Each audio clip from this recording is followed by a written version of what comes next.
This episode is not just another exploration of philosophy. It is not about the commonly celebrated doctrines or the well-worn paths of ancient thought that many walk without question. Rather, it is an invitation, a descent into the darker, less traversed corridors of philosophical contemplation. Here, we challenge the comforts of certainty, the traditions of clarity, and the neatly packaged meanings that soothe the collective mind. We turn toward the obscure, the unsettling, and the magnificently strange. These are the philosophies that unsettle, that rattle the structure of belief, and that question not only the nature of existence, but the very framework through which we attempt to understand it. We will walk through ideas not designed to comfort or guide, but to deconstruct and unravel. These are ideas that demand attention, not because they promise answers, but because they whisper of deeper, more enduring questions. Throughout this journey, we will pass through landscapes where reality and illusion twist around each other like smoke, where the self dissolves into uncertain fog, and where meaning is neither found nor given, but endlessly pursued, questioned, and perhaps finally relinquished. You are not just listening, you are participating in a philosophical excavation, an inward turning, a confrontation with the strange and the void. So prepare to travel not forward, but inward. The path begins now, and it leads into the depths. The void is one of the most unsettling, paradoxical, and enduring concepts in all of philosophy. It stretches across cosmology, metaphysics, spirituality, and human psychology. Not merely a state of emptiness, the void suggests a place, or rather, a non-place, where everything is absent. Matter, time, identity, even the scaffolding of existence itself. It is the collapse of substance, the absence that persists beneath all presence. In ancient Greece, the notion of the void was both feared and disputed. Parmenides denied its very possibility, declaring that nothing could not exist, because to speak of it is already to bring it into being. For him, reality was a seamless, undivided whole. The concept of emptiness was incoherent, a linguistic trick, but others, like Democritus, saw the void as not only real, but essential. His atomism required a void, an emptiness in which particles could move, interact, and give rise to the world we perceive. Without the void, there would be no motion, no change, only stasis. Eastern traditions reframed the void not as terror, but as transcendence.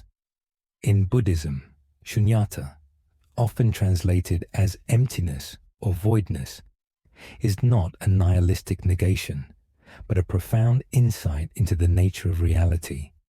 Things do not exist independently. They arise interdependently, without fixed essence. This void is not despair, but liberation. It frees us from clinging, from ego, from illusion. In Taoism, the Tao is described as both empty and inexhaustible. It is the pregnant void, the source of all things, yet not a thing itself. In modern physics, the void becomes stranger still. The empty vacuum of space is not empty at all. Quantum theory tells us that what appears to be a vacuum is, in fact, a seething sea of virtual particles, blinking into and out of existence. These quantum fluctuations are not merely theoretical. They have measurable effects, even giving rise to entire universes. Some cosmologists suggest our universe began not with something, but with a fluctuation in a void. From nothing, everything. Yet the void is not only a concept for physicists and philosophers. It is a psychological landscape.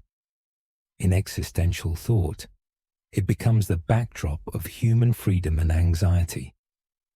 Thinkers like Sartre and Camus grappled with the absurd, the gap between our search for meaning and the universe's silence. For Sartre, the void is not outside us, but within. It is the awareness that we are condemned to be free, that we alone must construct meaning in a meaningless world. Camus describes the absurd hero endlessly pushing a boulder uphill, knowing it will roll back again. He finds revolt and even joy in the struggle itself. The void challenges the illusion of permanence. It reveals that beneath our carefully arranged lives lies a silent abyss, a place where all narratives end. And yet, from that silence, new meaning can emerge. The void does not only destroy, it invites creation. Like a blank canvas, it is terrifying in its emptiness, but also infinite in its possibility. In art, literature, and mysticism, the void reappears as a metaphor for the unknown, the infinite, the sublime. It is the silence between notes that gives music its shape, the white space around the words that lets a story breathe. It is the absence that makes presence meaningful. To confront the void is not to fall into it, but to acknowledge its presence in all things, to walk its edge and not flinch. It is there in the pauses between thoughts, in the moments of deep loss, in the questions that cannot be answered. It is not something to be filled, but something to be faced. And in facing it, we may glimpse not horror, but an honesty that few dare to endure. Being toward death. Being toward death is not simply a philosophical phrase. It is a profound lens through which the essence of human life is revealed. First articulated by Martin Heidegger in his seminal 1927 work Being and Time. This concept challenges us to confront our mortality not as a distant event, but as the defining horizon of our existence. Heidegger does not present death as merely the cessation of biological function. Rather, he sees it as the ultimate personal possibility, one that no one else can undergo for us. Death is utterly individual, entirely inescapable, and profoundly formative. In our day-to-day lives, we tend to shield ourselves from the reality of death. We relegate it to the margins, speak of it in hushed tones, or wrap it in euphemisms. Modern culture encourages distraction, busyness, and superficiality, anything to keep the deep silence of mortality at bay. Heidegger calls this form of life inauthentic. It is a kind of evasion, a refusal to acknowledge the existential truth that we are finite beings moving inevitably toward an end. But what if we stopped turning away? What if we allowed the certainty of death to penetrate our awareness, not as morbid fixation, but as a source of clarity? Heidegger argues that in doing so, we begin to live authentically. To be toward death means to orient one's life with the full awareness that it will end. This does not paralyze, it liberates. It strips away the trivial, illuminates the meaningful, and demands that we live deliberately. Imagine your life as a finite story, a book with a final chapter already written, though its pages remain unread. Most people drift through life believing that the ending is far off, abstract. But what if you lived each day knowing the story could end at any moment? What if you embraced the weight of each sentence, knowing it contributes to a whole that will one day be complete? Heidegger's philosophy suggests that when we live with this awareness, our choices become more sincere. We stop living according to others' expectations or societal norms. We stop playing roles. Instead, we begin to shape our lives from within, guided by a deep sense of personal responsibility. This is what Heidegger calls resoluteness, a kind of inner commitment to be oneself, fully and without compromise, in the face of death's inevitability. Death, in this light, is not the enemy. It is the silent companion that walks with us from birth. It defines the urgency of life. In recognizing that our time is limited, we understand that each moment matters. It becomes clearer what deserves our attention and what does not. We love more fully, forgive more quickly, and engage with the world more deeply, not because we are fleeing death, but because we are embracing life. Existential anxiety, or angst, emerges in this confrontation. It is not fear of a specific threat, but the unsettling realization that our lives are unmoored, that there are no guarantees, no ultimate scripts. This angst reveals the openness of our existence. We are not fixed but fluid, not determined but free, and with that freedom comes the burden and the beauty of choice. In the end, being toward death is a call to live more honestly. It does not offer comforting illusions, but it offers depth. It asks us to write our lives with the awareness that the book will close, and that we, and we alone, are the authors.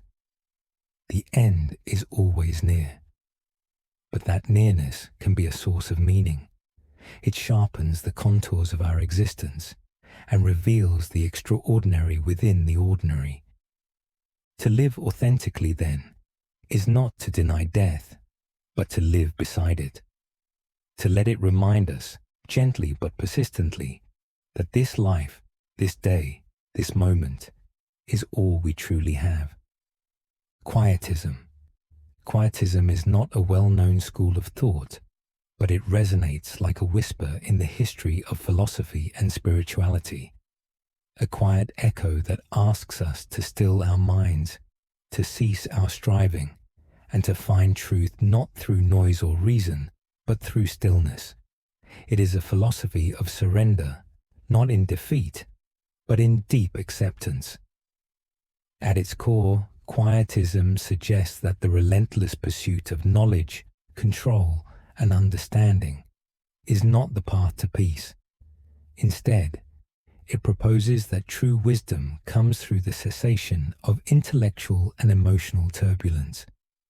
Imagine standing at the edge of a vast ocean. Most people, driven by curiosity or fear, throw stones into the water, questions, theories, beliefs, hoping to measure its depth by the ripples that follow. The quietist, however, puts down the stones. They sit silently on the shore, watching the waves, letting the ocean be what it is. They seek not to disturb the water, but to harmonize with it. In Western philosophy, Quietism is most closely associated with certain strains of Christian mysticism. Figures like Miguel de Molinos argued that spiritual stillness, inner passivity, was the highest form of devotion. He taught that the soul, in order to approach God, must empty itself of thought, effort, and desire.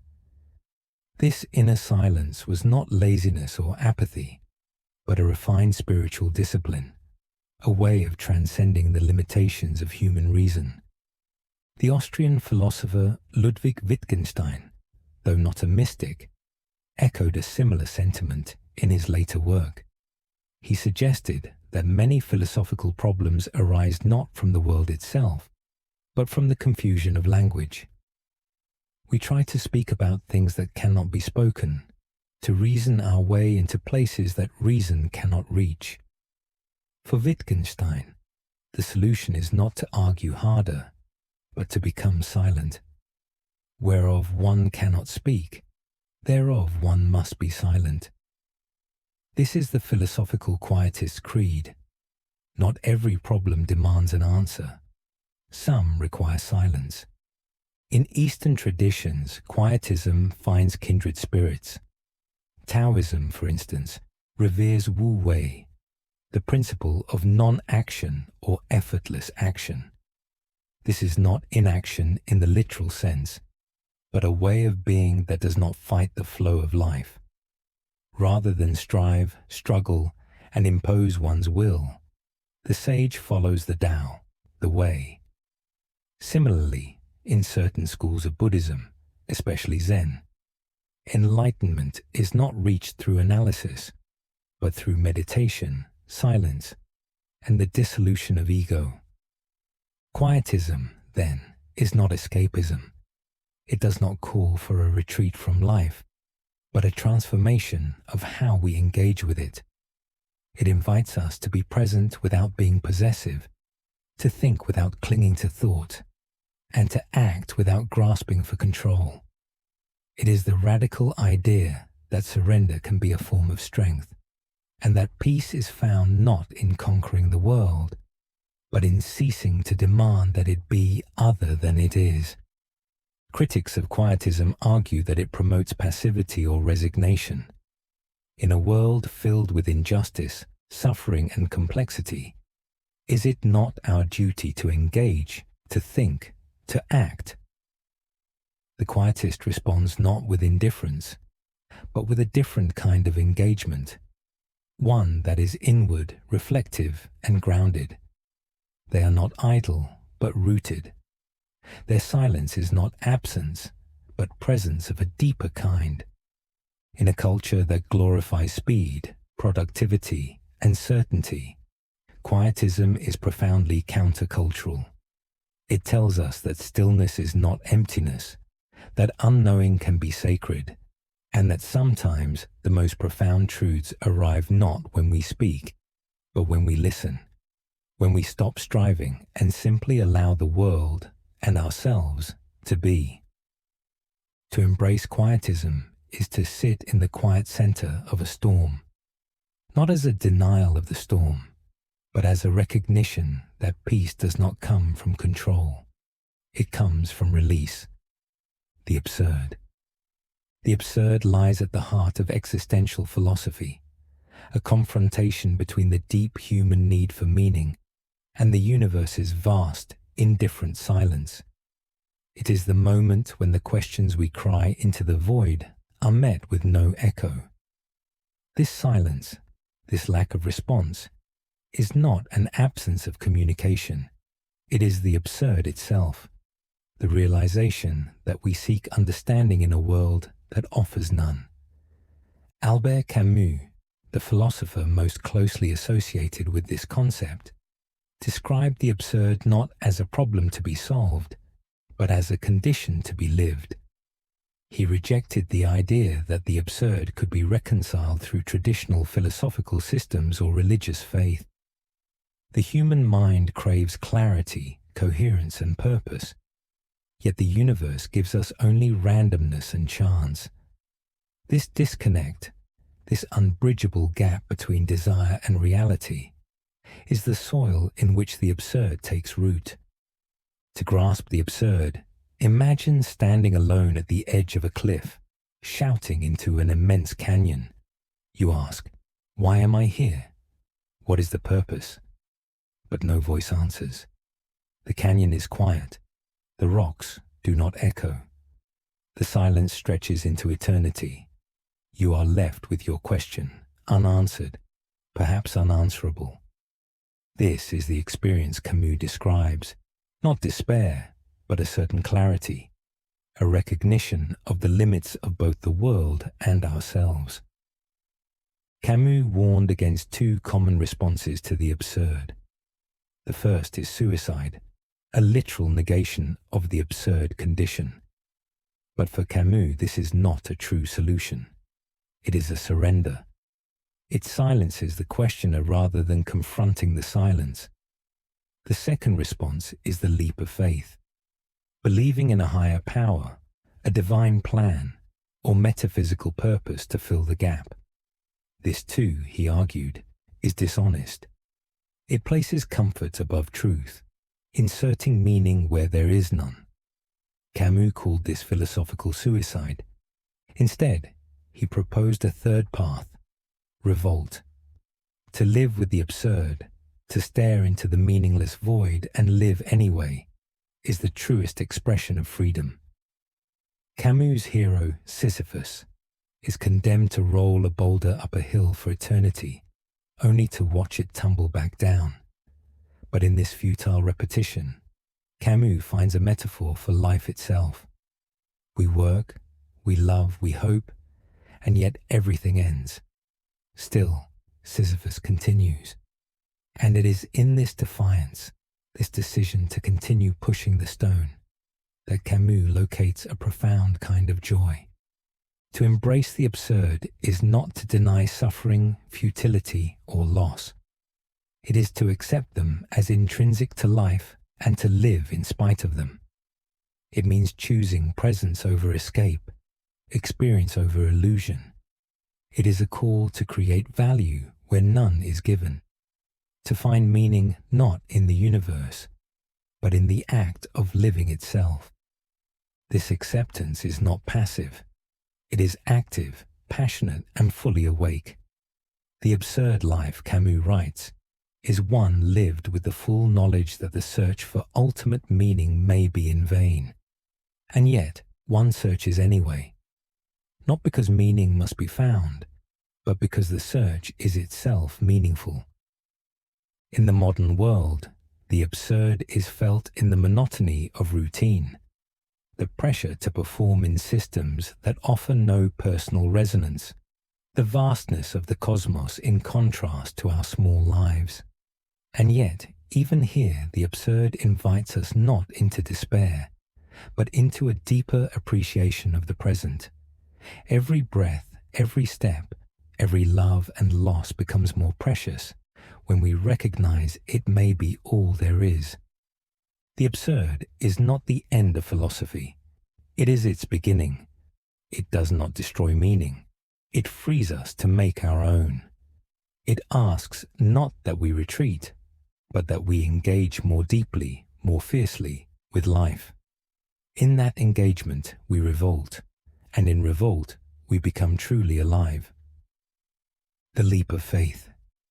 The leap of faith is one of the most stirring and enigmatic concepts in the realm of existential thought. Introduced by Søren Kierkegaard, often regarded as the father of existentialism, it encapsulates the moment when reason falters and something deeper, more personal, must take its place. The leap of faith is not blind obedience to religion or doctrine. It is a deeply personal and radical act of commitment in the face of uncertainty and absurdity. Kierkegaard lived in a time when rationality and systematized knowledge were held as the highest authorities. Yet he saw a great void at the center of this worldview. Reason, for all its elegance and structure, could not answer the most intimate, profound questions of human life. Why am I here? What should I live for? How do I confront despair? The leap of faith is Kierkegaard's answer to this crisis. It is the act of choosing to believe in something that cannot be proven. Often, in Kierkegaard's case, belief in God, without demanding evidence or logical certainty. It is not a denial of reason, but a recognition of its limits. And beyond those limits, something else is required: courage, passion, inwardness. In Fear and Trembling, Kierkegaard presents the biblical figure of Abraham as the exemplar of this leap. Asked by God to sacrifice his beloved son Isaac, Abraham faces a choice that defies ethical logic and human understanding. Yet he obeys, not out of ignorance or cruelty, but from an unshakable trust in something greater than himself. Abraham's faith does not make sense. It exists precisely because it transcends sense. It is absurd, and yet it is sacred. This moment, the teleological suspension of the ethical, as Kierkegaard terms it, shows us that the leap of faith is not about conforming to societal or moral expectations. It is about stepping into the unknown with conviction, with no assurance of outcome. It is a leap into paradox. This leap is not confined to religious belief.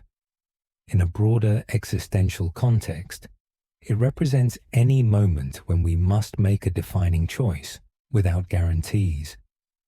To love someone knowing they might leave. To create something knowing it may fail. To hope in a world that offers no promises. Each of these acts, grounded in the human spirit, rather than reason, is a kind of leap. Kierkegaard's insight is that life's most important decisions cannot be made by calculation alone. They must be made by faith, not in the religious sense alone, but in the sense of trust, of risk, of personal commitment. The leap of faith is the ultimate affirmation of the self, because it is a decision no one can make for you. It cannot be taught, proven, or inherited. It must be lived. Modern existentialists, even those who rejected Kierkegaard's theological framing, retained the core of this idea.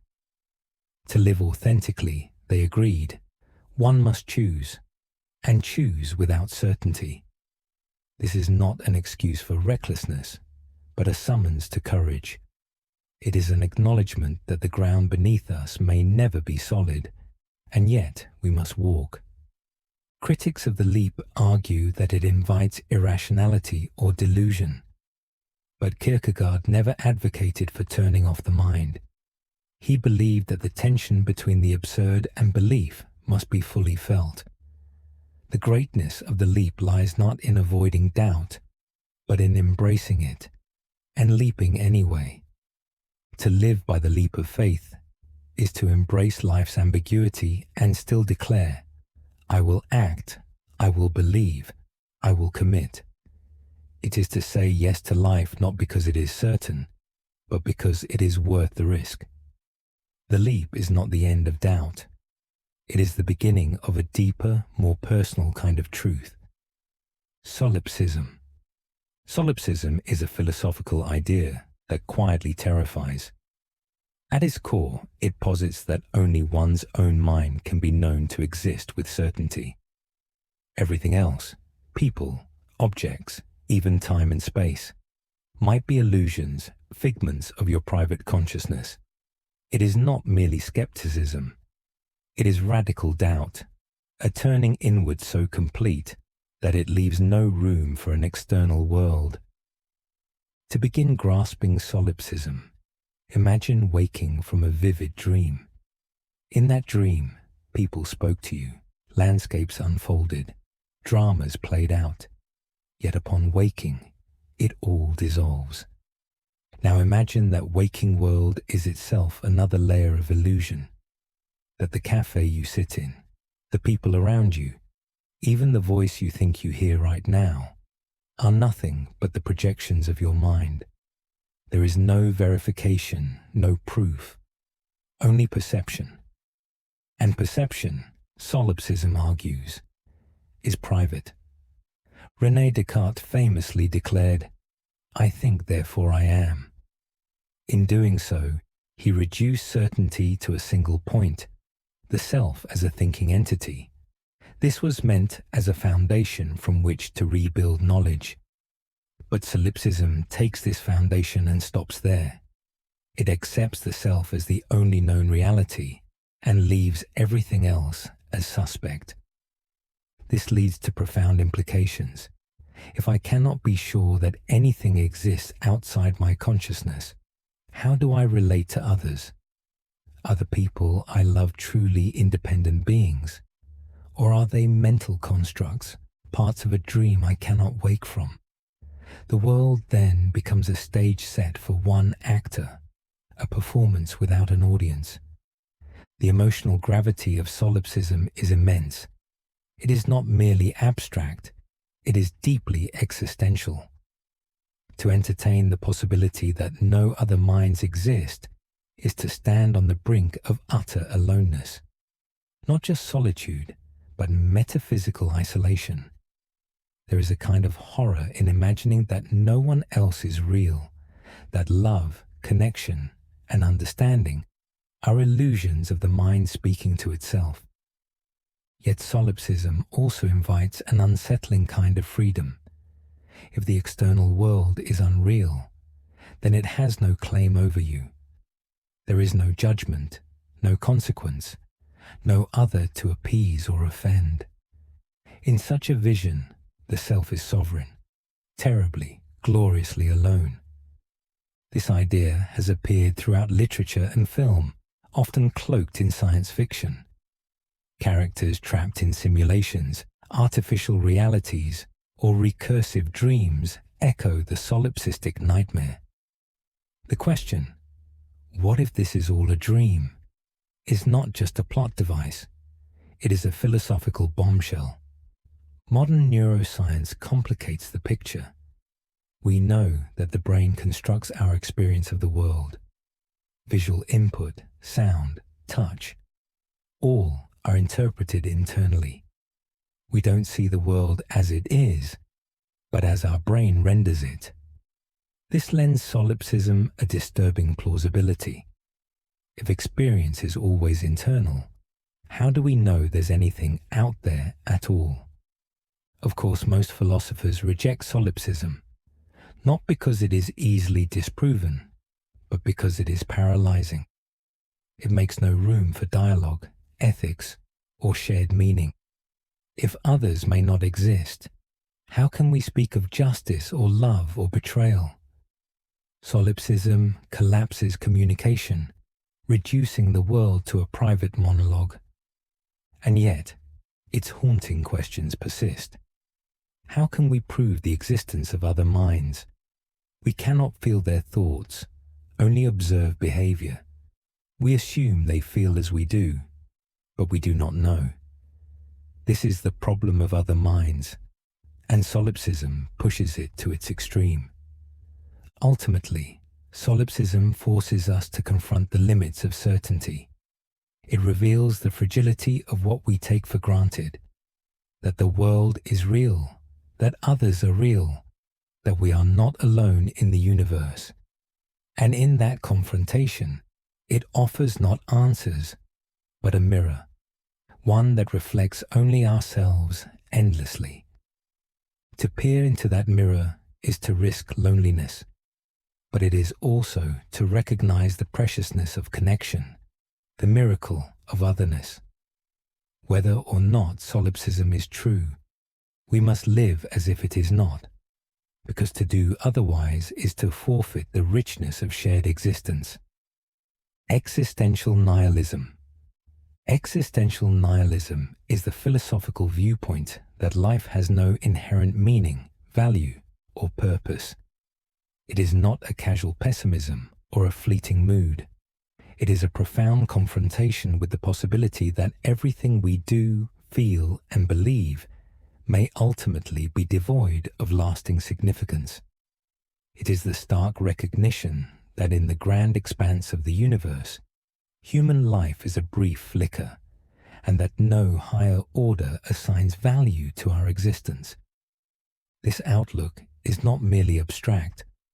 It is a shadow that stretches across the human condition, especially in a world where old certainties have crumbled.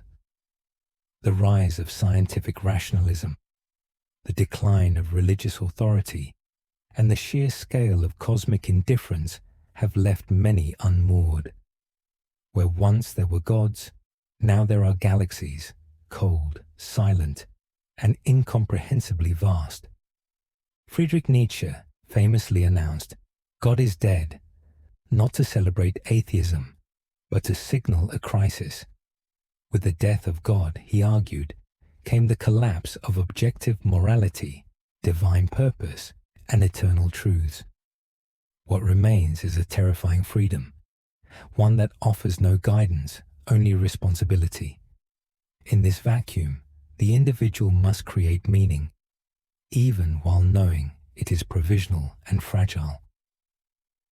To live under the weight of existential nihilism is to walk a tightrope between despair and defiance. If nothing matters, then why get up in the morning? Why love, create, or care? These are not rhetorical questions. They are the very heart of the struggle. The danger of nihilism is not that it is false, but that it might be true. And yet, from this very abyss, some philosophers and writers have found a strange, luminous courage. Albert Camus, for instance, did not deny the absurdity of existence. In fact, he embraced it. But he rejected despair. Instead, he proposed revolt, a conscious decision to live fully and passionately despite life's lack of ultimate meaning. In the myth of Sisyphus, Camus imagines Sisyphus, the eternal laborer, condemned to roll a stone up a hill only for it to fall again. This endless repetition, devoid of progress or reward, is the very image of existential futility. But Camus concludes that one must imagine Sisyphus happy. Why? Because in embracing the absurd, Sisyphus affirms his freedom. He defines his existence not by what the gods impose, but by his defiance, his persistence. Existential nihilism does not ask us to surrender, but to face reality without illusion. In doing so, it clears the ground. With no preordained blueprint, we are free to construct our own. The absence of intrinsic meaning becomes an invitation to authenticity. We can no longer hide behind fate, divine will, or inherited norms. Our lives become what we make of them, nothing more and nothing less. This is both terrifying and exhilarating. For many, it is easier to return to comforting stories, to retreat into ideologies that promise certainty. But nihilism waits at the edge of these stories, whispering reminders of their fragility.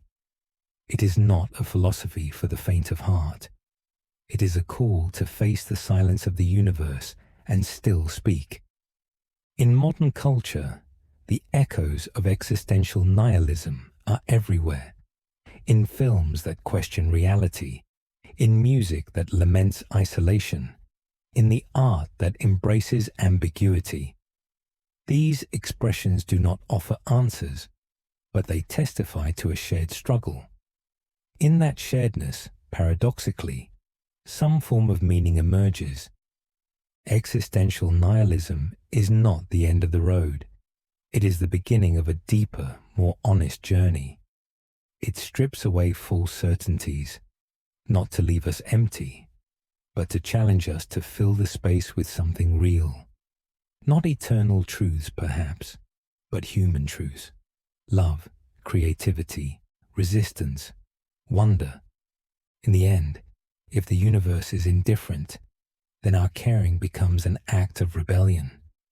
And perhaps, in that rebellion, we find not a meaning imposed from above, but one we forge from the raw material of being alive. Free will versus determinism. The debate between free will and determinism is one of the most enduring and profound questions in philosophy. At its core lies a fundamental tension. Are we truly the authors of our choices, or are our actions the inevitable outcome of prior causes, genetics, environment, and the laws of physics? It is a question that touches not only the intellect, but the very heart of what it means to be human. Free will is the belief that we possess the ability to choose freely among alternatives, that our decisions are not predetermined, and that we are morally responsible for what we do. It is the foundation of ethics, law, and personal identity. To believe in free will is to believe that we could have done otherwise, that our choices are real and consequential. Determinism, by contrast, asserts that everything that happens, including human behavior, is the result of preceding events governed by unbreakable laws of nature. Under strict determinism, every thought, desire, and decision is the product of a chain of causes stretching back to the beginning of the universe. If all events are determined, then our sense of agency may be an illusion. Consider a simple moment. You decide to drink tea instead of coffee. It feels like a free choice. But determinists would argue that this decision was shaped by countless factors. Your upbringing, your taste preferences, your biology, even your current mood, all of which have causes of their own. If we could account for every variable, perhaps the outcome would be predictable. This view can be deeply unsettling. If our actions are determined, then are we truly responsible? Can we be praised or blamed for decisions we were never free to make? The implications for justice, morality, and human dignity are profound. Yet many philosophers have sought a middle ground, compatibilism. Compatibilists argue that free will and determinism are not mutually exclusive. Freedom, they say, does not require absolute independence from causality, but the ability to act in accordance with one's own motivations and values. If I choose to help a friend because I want to, not because I am coerced, then I am acting freely, even if my desires themselves were caused. In this view, freedom is not about escaping causality, but about acting without external constraint. I am free not because my actions are uncaused, but because they are my own. This redefinition allows for moral responsibility, without denying the influence of prior events. Still, the debate is far from settled. Neuroscientific studies have added new complexity. Experiments have shown that brain activity indicating a decision occurs milliseconds before a person becomes consciously aware of making that decision. Some interpret this as evidence that the brain decides before we do, that consciousness is an afterthought. But others caution that these findings oversimplify the intricate processes of the mind. Existentialists like Jean-Paul Sartre took a different approach. Sartre argued that human beings are radically free. Even in the face of external pressures, we choose how to respond. This freedom, he claimed, is inescapable and terrifying. We are condemned to be free, he wrote, meaning that we bear the full weight of our choices, with no divine plan or external excuse to fall back on. For Sartre, determinism is not an escape from responsibility. It is a denial of our true condition. We may be shaped by our past, but we are not defined by it. We are the authors of our actions even when we refuse to act. The question of free will versus determinism may never be resolved definitively, but in wrestling with it, we reveal our deepest concerns about control, identity, accountability, and the structure of reality itself. Whether or not we are free in some absolute sense, we experience ourselves as choosing beings, and in that experience lies our humanity. In the end, perhaps the most important choice is not whether to believe in free will or determinism, but how to live in light of the tension between them. The problem of evil.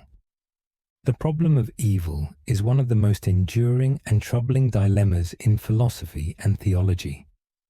At its core, it presents a sharp contradiction. If God is all-powerful, all-knowing, and perfectly good, then why does evil exist?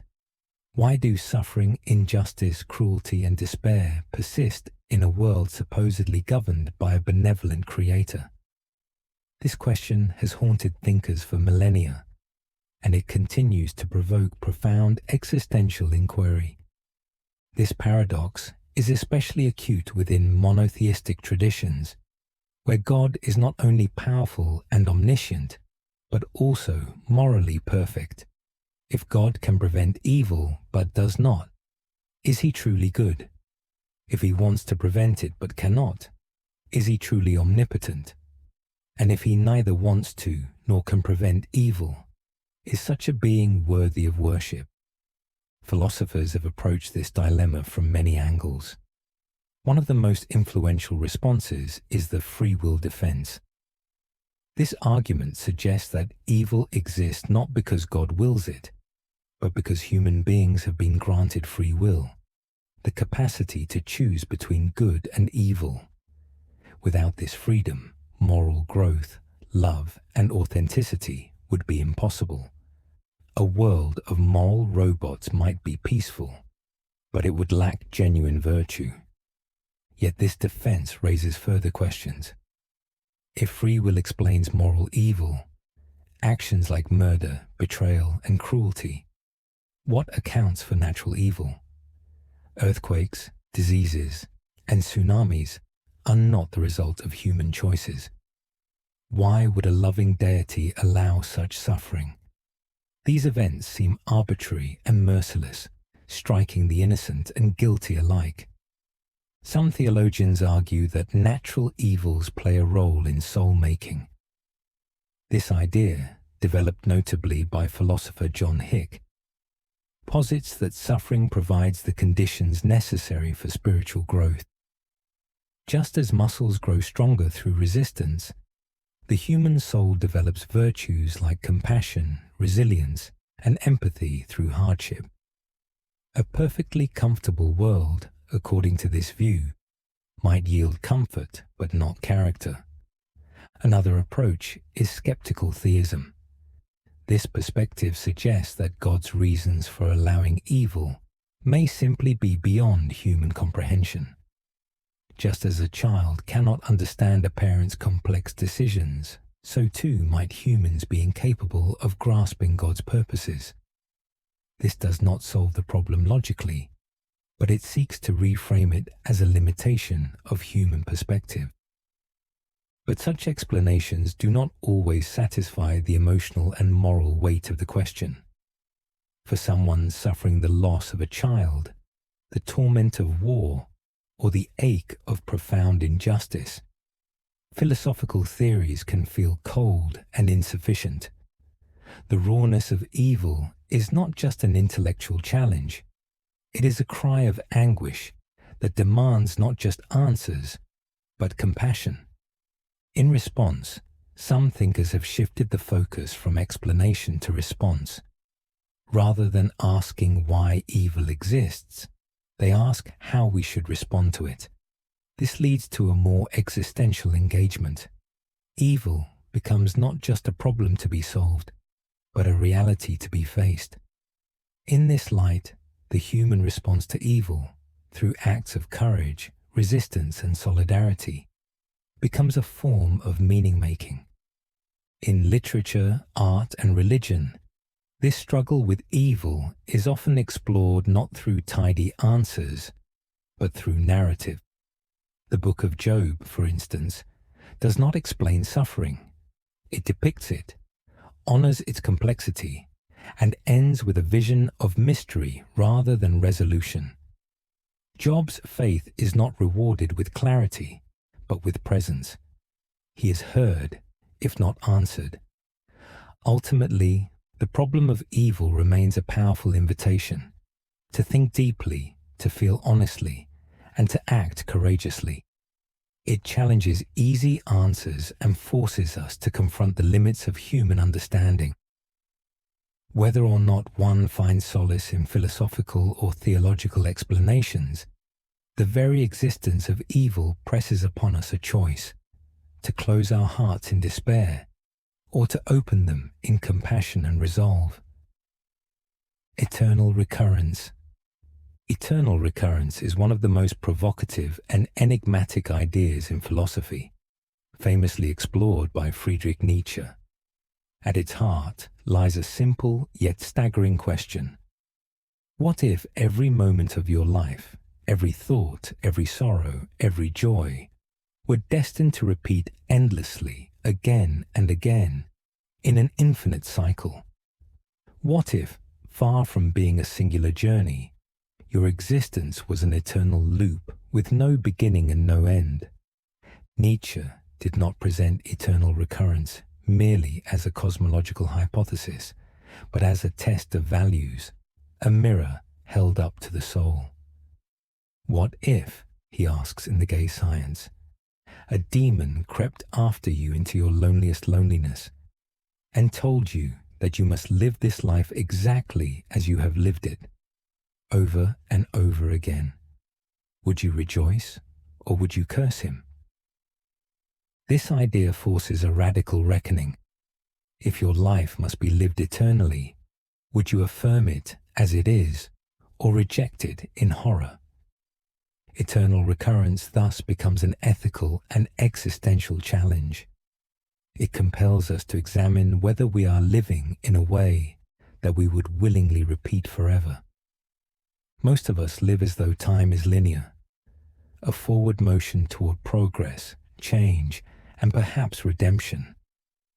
Eternal recurrence disrupts this illusion.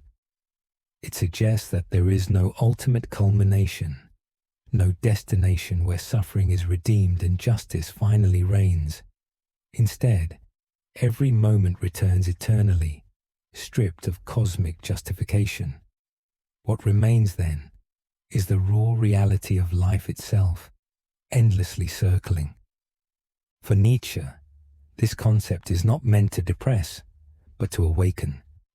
He calls upon the individual to live amor fati, the love of fate, to embrace every moment, not just the joyful or triumphant, but also the painful, the shameful, the difficult. To live so fully and so honestly that even one's suffering becomes something to affirm. Only in this radical acceptance does one rise above nihilism and become what Nietzsche calls the Übermensch, the overman, the one who creates values and lives in alignment with them. The overman is not a superhuman in strength, but in spirit. He is the one who, when confronted with eternal recurrence, says, yes. Yes to the repetition, yes to the burden, yes to the joy. It is the ultimate act of affirmation, a life lived without need for justification, because the living itself becomes its own answer. This idea is not confined to Nietzsche. Echoes of eternal recurrence are found across cultures and philosophies. In Hinduism and Buddhism, the cycle of samsara, birth, death, and rebirth, bears resemblance to Nietzsche's concept, though the aim is liberation from the cycle rather than its affirmation. Yet Nietzsche's twist lies in his insistence that there is no escape, no nirvana, no afterlife. Only this life, this one, this exact one, over and over again.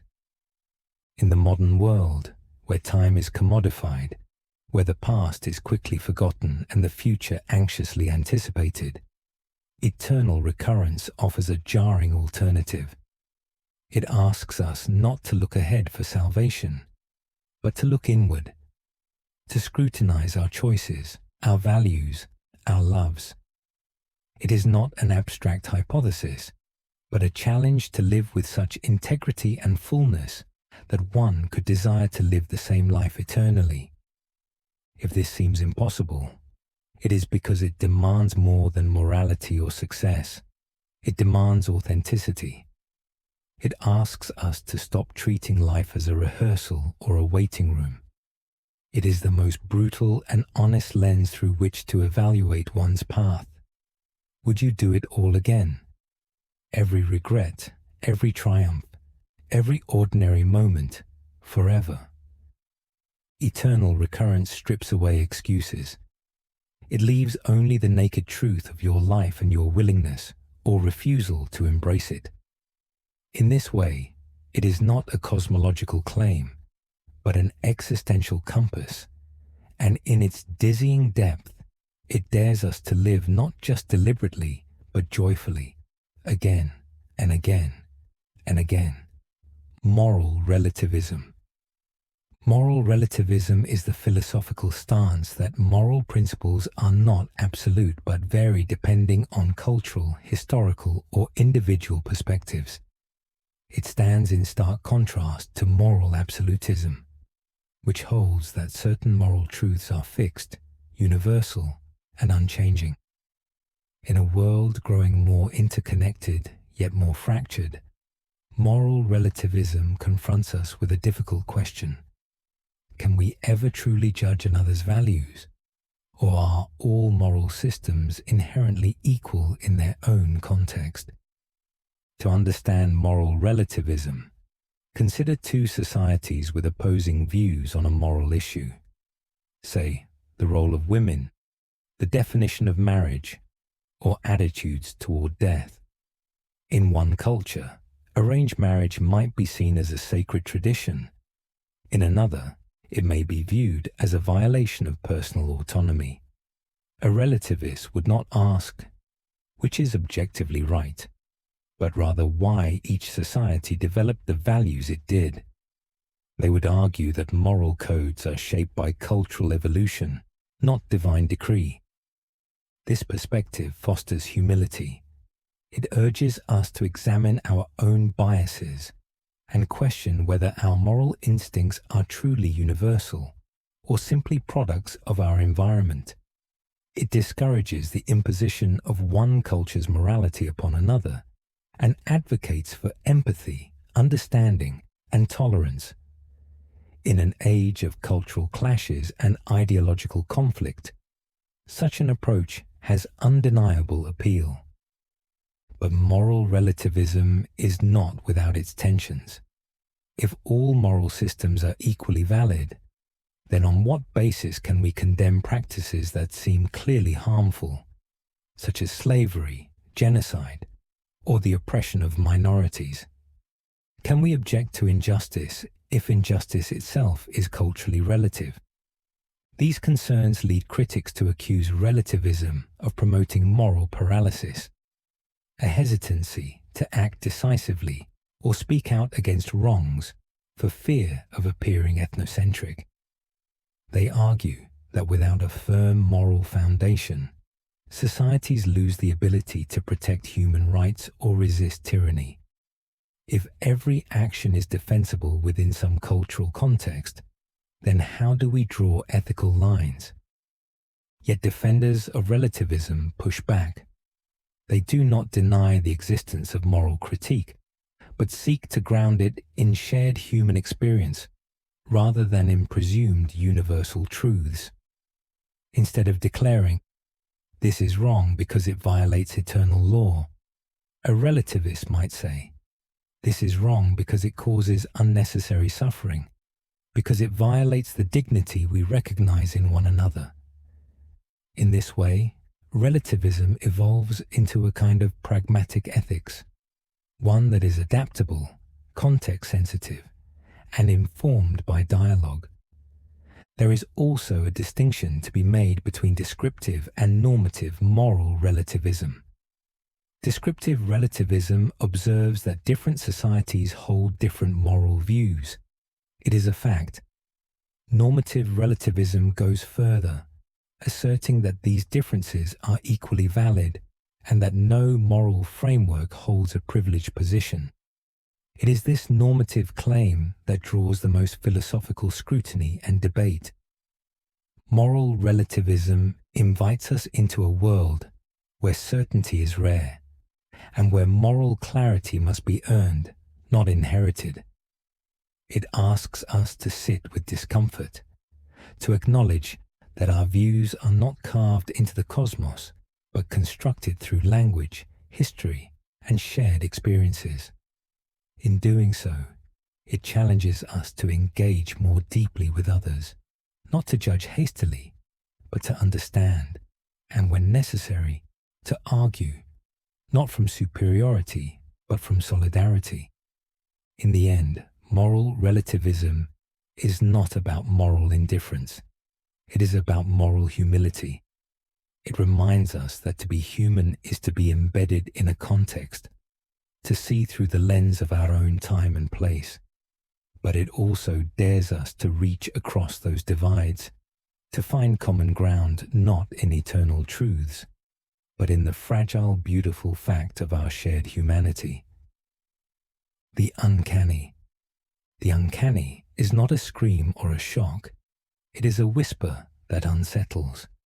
It is the moment when the familiar turns strange, when something you know deeply suddenly feels alien.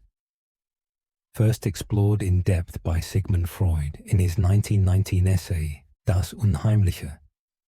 The uncanny, literally unhomely, dwells in the shadowed border between comfort and dread, recognition and estrangement. It is not terror, but discomfort, the slow realization that what you once trusted has become subtly wrong. To experience the uncanny is to feel something deeply wrong beneath the surface of the ordinary. You walk through your childhood home, everything in its place, yet something feels off. The angles are wrong. The silence is too thick. You are not in a haunted house, but something is haunting you. It is the ghost of familiarity corrupted. Freud traced the roots of the uncanny to repressed fears and desires returning in distorted form. He saw it in the idea of the double, the doppelganger, the twin, the mirror self that follows you but does not obey. In such figures, we glimpse parts of ourselves we would rather not see, the instincts we repress, the darkness we deny.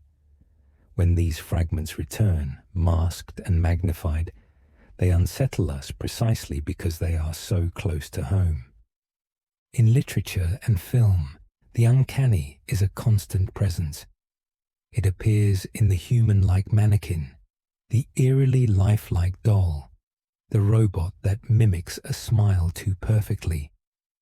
These figures occupy what has come to be known as the uncanny valley, a space where something is almost human but not quite, and in that small failure lies immense discomfort. We recognize ourselves but only partially, and the dissonance evokes unease. But the uncanny extends beyond physical forms. It can be temporal, a feeling of déjà vu, as though time is looping or fraying. It can be emotional, the sudden sense that your own thoughts are not your own. It can be linguistic, words repeated until they lose their meaning, revealing the strangeness of language itself. In all cases, the uncanny is a fracture, a subtle disruption of the order we rely on to feel sane. Technology has brought the uncanny into sharp focus. As artificial intelligence and digital simulations become more sophisticated, the boundaries between the real and the artificial blur. Deepfakes, virtual avatars, synthetic voices, they all inhabit the uncanny realm. They imitate humanity with increasing precision, yet their perfection is often what makes them disturbing. We find ourselves asking, is this real? And beneath that, a more terrifying question, am I real? Freud also connected the uncanny to childhood, to the beliefs and fears we outgrow, or believe we have. When these return, when the line between imagination and reality blurs, we are not terrified as much as we are unsettled. The uncanny is the moment when you see your childhood fear not as absurd, but as prophetic. It is when you realize the monster under the bed was never truly gone. It had simply changed form. Cultural and religious traditions have long explored uncanny territory. From shapeshifters in mythology to possession in religious lore, the fear of the familiar turned strange is universal. It reflects a deeper truth, that identity, time, and even reality are not as stable as we pretend. The uncanny exposes that instability. It does not destroy the familiar, it distorts it, revealing the fragility of what we call normal. In the end, the uncanny is not about external horror, It is about internal recognition. It reminds us that the line between the known and the unknown runs not through the world, but through ourselves. What we fear in the uncanny is not the other. It is the self unmasked, the mind laid bare, the comforting illusion shattered. To encounter the uncanny is to glimpse the abyss within the everyday, and to realize that strangeness lives not in distant places, but right under the skin of our most ordinary experiences. The banality of evil. The banality of evil is a phrase that disturbs precisely because it challenges our deepest assumptions about cruelty and morality. Coined by political theorist Hannah Arendt in her report on the trial of Adolf Eichmann, a key architect of the Holocaust, the phrase does not suggest that evil is trivial, but that it can be committed by ordinary people in ordinary roles, under the guise of routine, obedience, and bureaucracy. When Arendt observed Eichmann in the courtroom, she did not see a monster. She saw a man who appeared forgettable, unimaginative, even dull. He did not seem fueled by hatred or sadism. Rather, he insisted he was simply following orders, fulfilling his duties, obeying the laws of the time. It was this very normalcy that terrified Arendt. Evil, she realized, need not be dramatic or demonic. It can wear a suit, punch a clock, and speak in cliches. This idea shattered the expectation that great evil must come from monstrous intent. Instead, it suggested that systems of cruelty often rely not on fanatics, but on conformists, people who cease to think, who surrender their judgment, who abdicate their moral responsibility in the name of efficiency, patriotism, or obedience. The banality of evil is not a psychological diagnosis. It is an ethical warning. It tells us that the worst atrocities in human history were not committed by madmen alone, but by functionaries, clerks, officers, technicians, people who viewed their roles as administrative rather than moral. This reframes evil as something that can thrive not in chaos, but in order, not in rage, but in apathy. Modern institutions, with their layers of bureaucracy and abstraction, can obscure responsibility. Decisions are made in boardrooms that affect lives across continents. Drones are piloted by people thousands of miles from the battlefield. Algorithms decide who receives aid and who is ignored. In such a world, it becomes frighteningly easy to act without feeling, to inflict harm without ever seeing a face. Arendt emphasized that Eichmann's greatest crime was not his hatred, but his thoughtlessness. He did not reflect on what he was doing. He did not question the morality of his actions. He used language not to clarify, but to obscure. He relied on empty phrases like, "it was necessary," or "it was legal." In doing so, he exemplified how evil can flourish when thinking is replaced with obedience. This concept does not absolve responsibility. It deepens it. It demands vigilance, not just in extraordinary moments, but in the mundane. It calls on individuals to remain awake, reflective, and morally engaged, even when their roles seem insignificant. It insists that no action is too small to carry ethical weight. In literature, the banality of evil appears in characters who are chilling precisely because they are ordinary. They are not villains in the classical sense. They are neighbors, co-workers, friends. They comply, they conform, they look away. And in doing so, they enable harm. One might ask, how does one resist this banality? Arendt's answer lies in thinking, real, critical, reflective thinking. To think is to examine one's role, one's beliefs, one's participation in systems. It is to refuse the comfort of slogans and to wrestle with ambiguity. It is to remain morally alive in a world that often rewards numbness. The banality of evil is not a relic of the past. It is a mirror held to the present. It reminds us that evil often enters not with a scream, but with a shrug. It does not always demand fanfare. It asks only that we stop asking questions. To resist it, we must do the opposite. We must ask. We must think. We must never accept the excuse that this is just how things are. Because the moment we stop thinking is the moment we begin to comply. The sublime. The sublime is an aesthetic and philosophical concept that stretches perception to its limits. It arises in those moments when we encounter something so vast, so powerful, or so overwhelmingly beautiful that it transcends ordinary understanding. The sublime is not simply beauty magnified. It is beauty tangled with terror, awe infused with disorientation. It is the sensation of standing at the edge of the infinite and feeling both uplifted and undone. In classical aesthetics, the sublime was often contrasted with the beautiful. While beauty is harmonious, proportioned, and pleasing, the sublime defies balance. It overwhelms. The jagged peaks of a mountain range, the roaring of a storm-tossed sea, the sheer expanse of the night sky.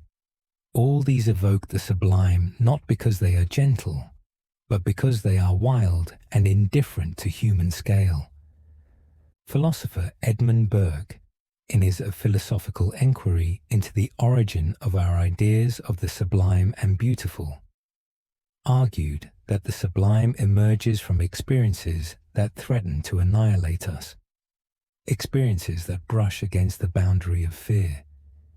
Yet we find ourselves drawn to them, compelled by the very danger they present.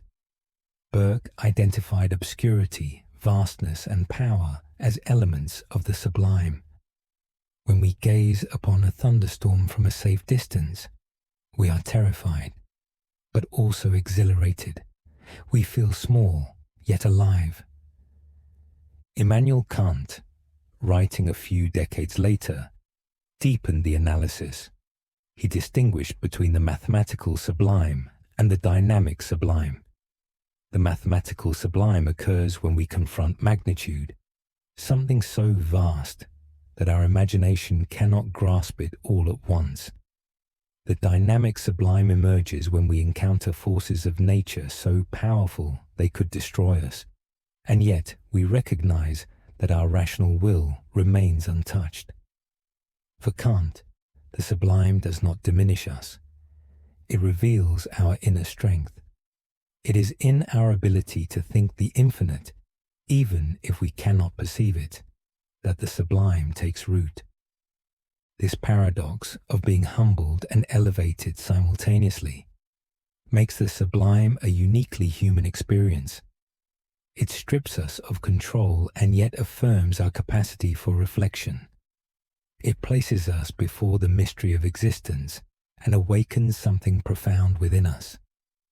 We feel terror, but it is a sacred terror, a reminder of how fragile we are and how deeply we long to touch what lies beyond ourselves.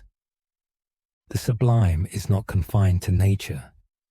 It can be found in music that swells beyond harmony, in art that defies interpretation, in architecture that dwarfs and inspires. It is present in the infinite stretch of time, in the silence between stars, in the overwhelming grief of loss, and the incomprehensible depth of love. Wherever human limits are tested and transcended, the sublime lingers. In literature, the sublime often appears in Gothic settings: the haunted castle, the uncharted wilderness, the psychological abyss. These are not mere tropes.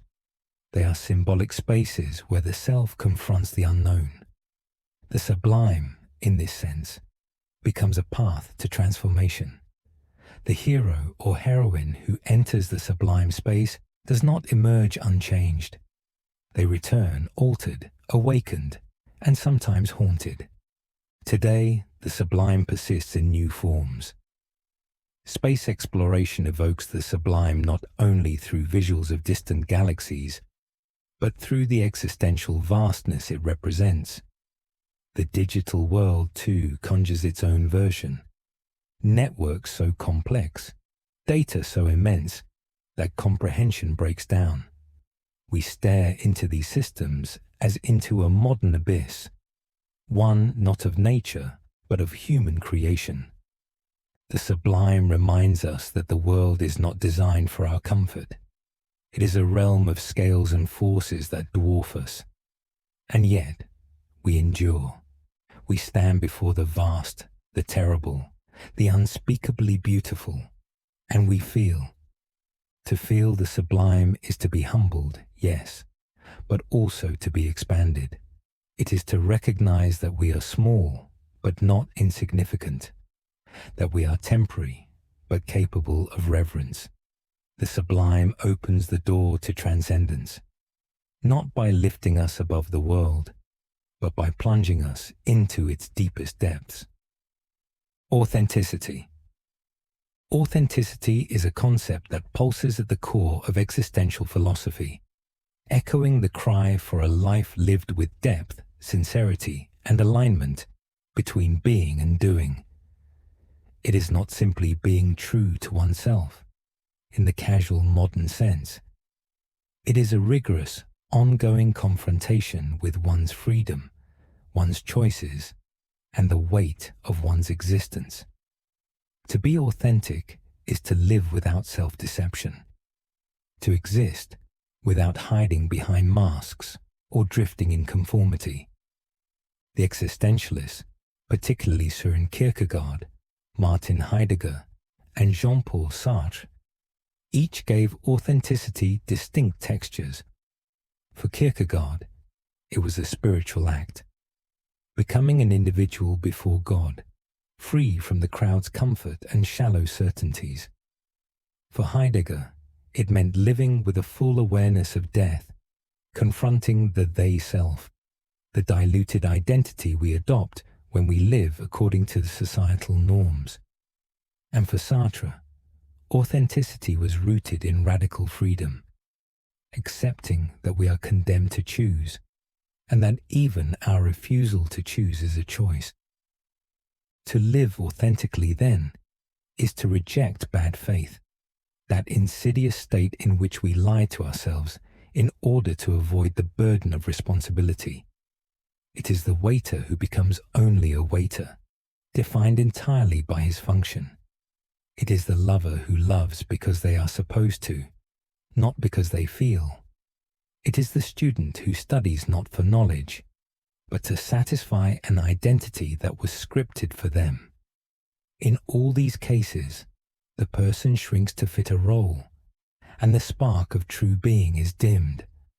Authenticity requires courage, not the courage to perform, but to confront the fear that perhaps our lives lack meaning unless we make it, to face the discomfort of having no fixed essence, no divine blueprint. Sartre insisted that existence precedes essence, that we are not born with a purpose, but must create one through acts of will. This is a terrifying freedom, but it is also liberating.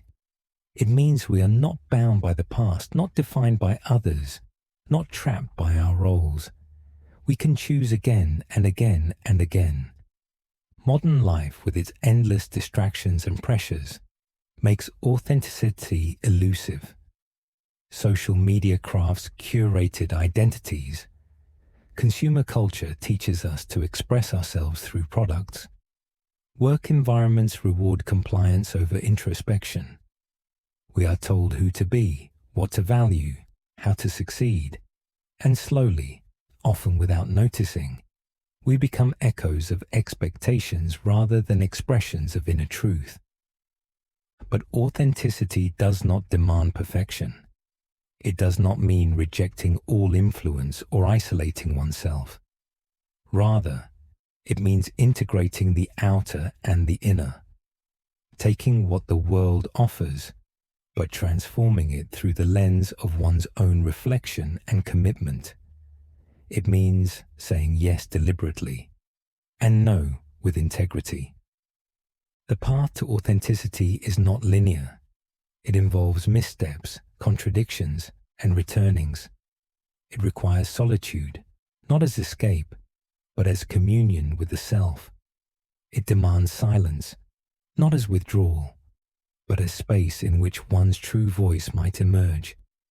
It invites us to listen, not only to our desires, but to our doubts, our griefs, our deepest questions. To live authentically is not to escape anxiety. It is to dwell within it honestly. It is to use that anxiety as a compass, pointing to the places where we are most alive. It means showing up fully in one's life, even when it is painful, uncertain, or unrecognized. In a world obsessed with image, authenticity is revolutionary. It is a refusal to perform.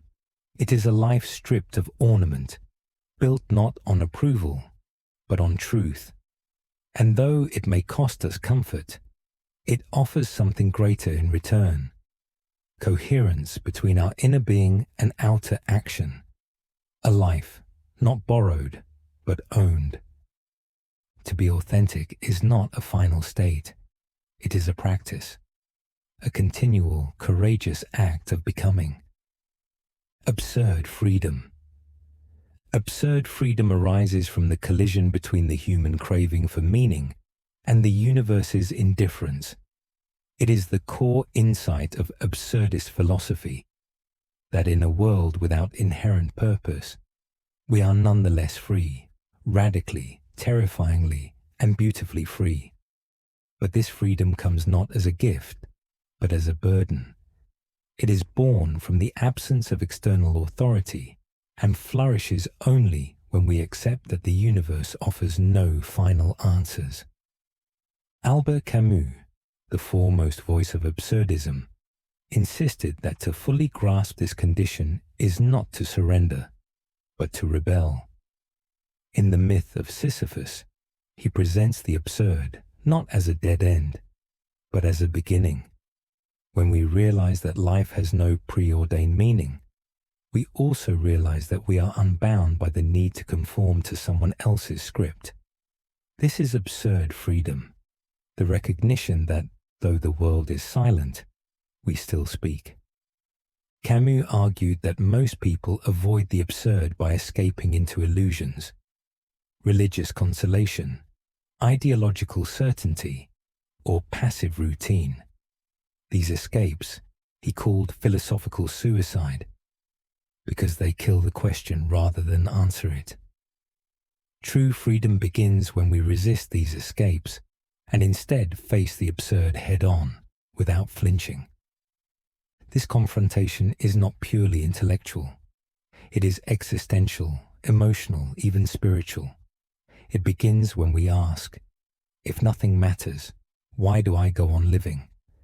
And the answer, for Camus, is found not in resignation, but in revolt. I rebel, therefore I exist, he wrote. To live in absurd freedom is to create values in a world that offers none. It is to become the sculptor of one's life, knowing that no divine architect has drawn the blueprint. But such freedom is not license for selfishness or nihilistic abandon. It is responsibility elevated to its highest form.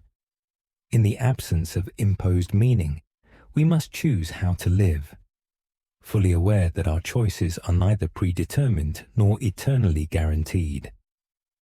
This awareness sharpens our decisions, deepens our passions, and heightens our awareness of time's brevity. Absurd freedom thrives in presence. It asks us to stop deferring life to some imagined future or divine reckoning. It calls us to inhabit each moment as if it were all there is, because it may well be. It teaches us that freedom is not found in transcendence, but in immersion, in the act of loving, working, creating, laughing, grieving, choosing. It is a freedom rooted not in eternity, but in today.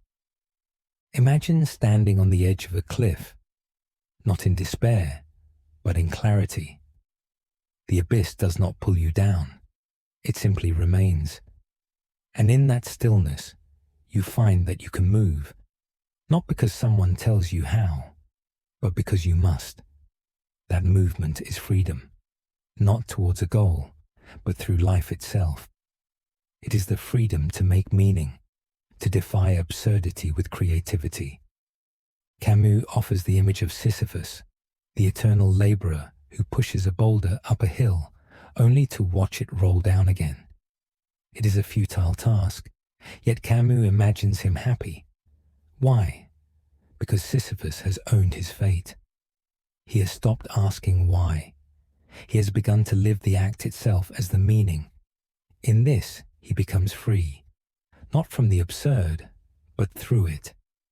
Absurd freedom is therefore not an escape from limits, but a conscious dance with them. It is the awareness that we are finite, and yet, in that finitude, lie infinite possibilities. We are not free from the absurd. We are free within it, and this freedom, though fragile, is powerful. It is not given, it is claimed. To live absurdly free is to say yes to life, not because it makes sense, but because it is. It is to be awake in a world that dreams of certainty, to breathe fully in a universe that owes us nothing, and in doing so, to become truly, defiantly alive. Existential responsibility. Existential responsibility is the inescapable burden of being a free and conscious human being. In the existentialist tradition, especially in the works of Jean-Paul Sartre and Simone de Beauvoir, this concept lies at the heart of what it means to live authentically.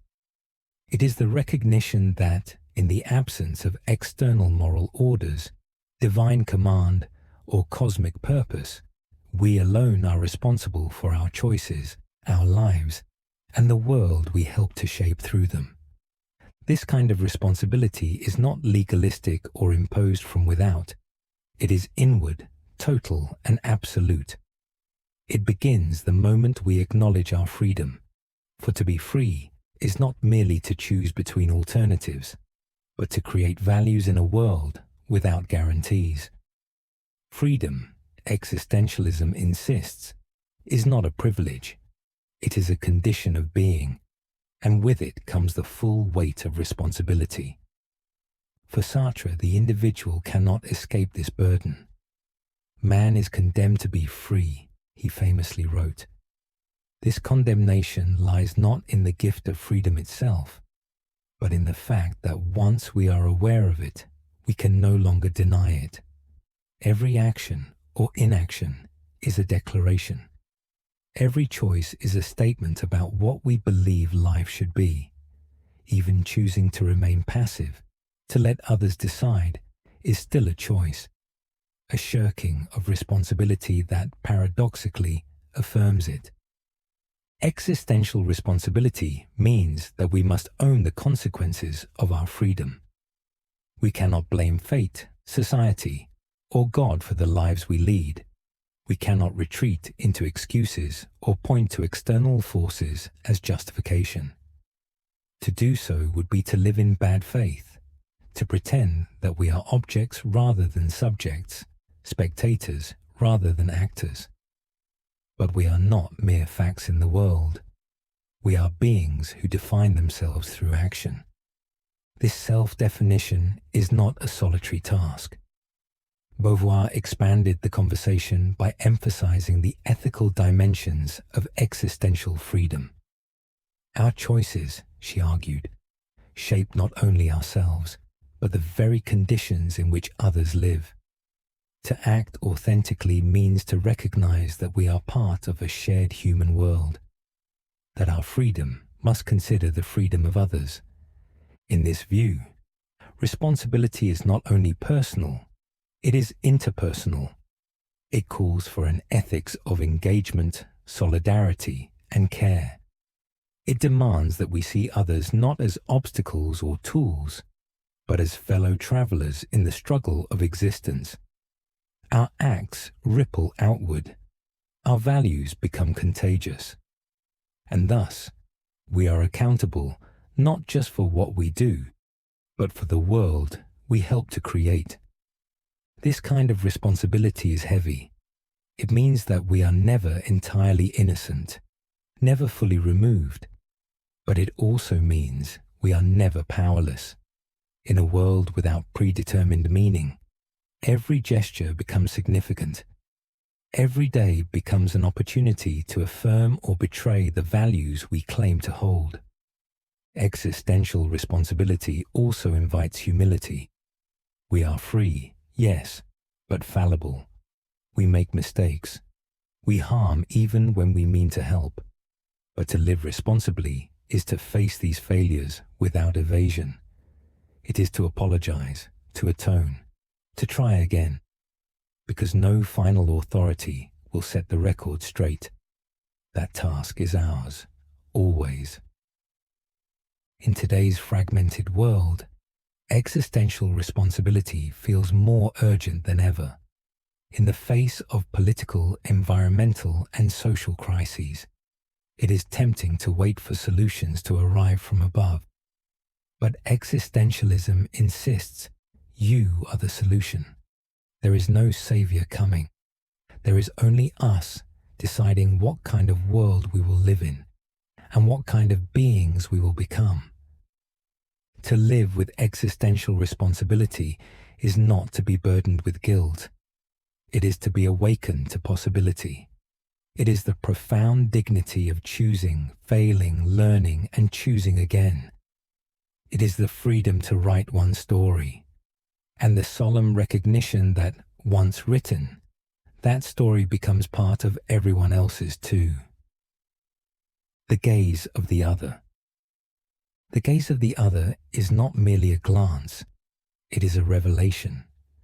In existential philosophy, particularly in the work of Jean-Paul Sartre, it marks the moment we become aware that we are being seen, judged, or understood by another consciousness. It is a rupture in our solitude, a sudden shift from being a subject to becoming an object. In that gaze, we discover that we are not alone, and that we cannot control how we appear to others. This experience is profoundly unsettling. As Sartre explores in Being and Nothingness, when I realize I am being watched, I am no longer the master of my own self-definition. I become visible in a way I cannot escape. I am exposed. The gaze freezes me, pins me to the wall of another's perception. I am no longer just who I think I am. I am also who they see me to be. Imagine walking through a room alone. You are entirely yourself, unguarded, perhaps even unaware of your own posture or expression. But then someone enters. Their presence changes everything. You adjust, self-correct, perhaps even blush. In that instant, the world becomes doubled.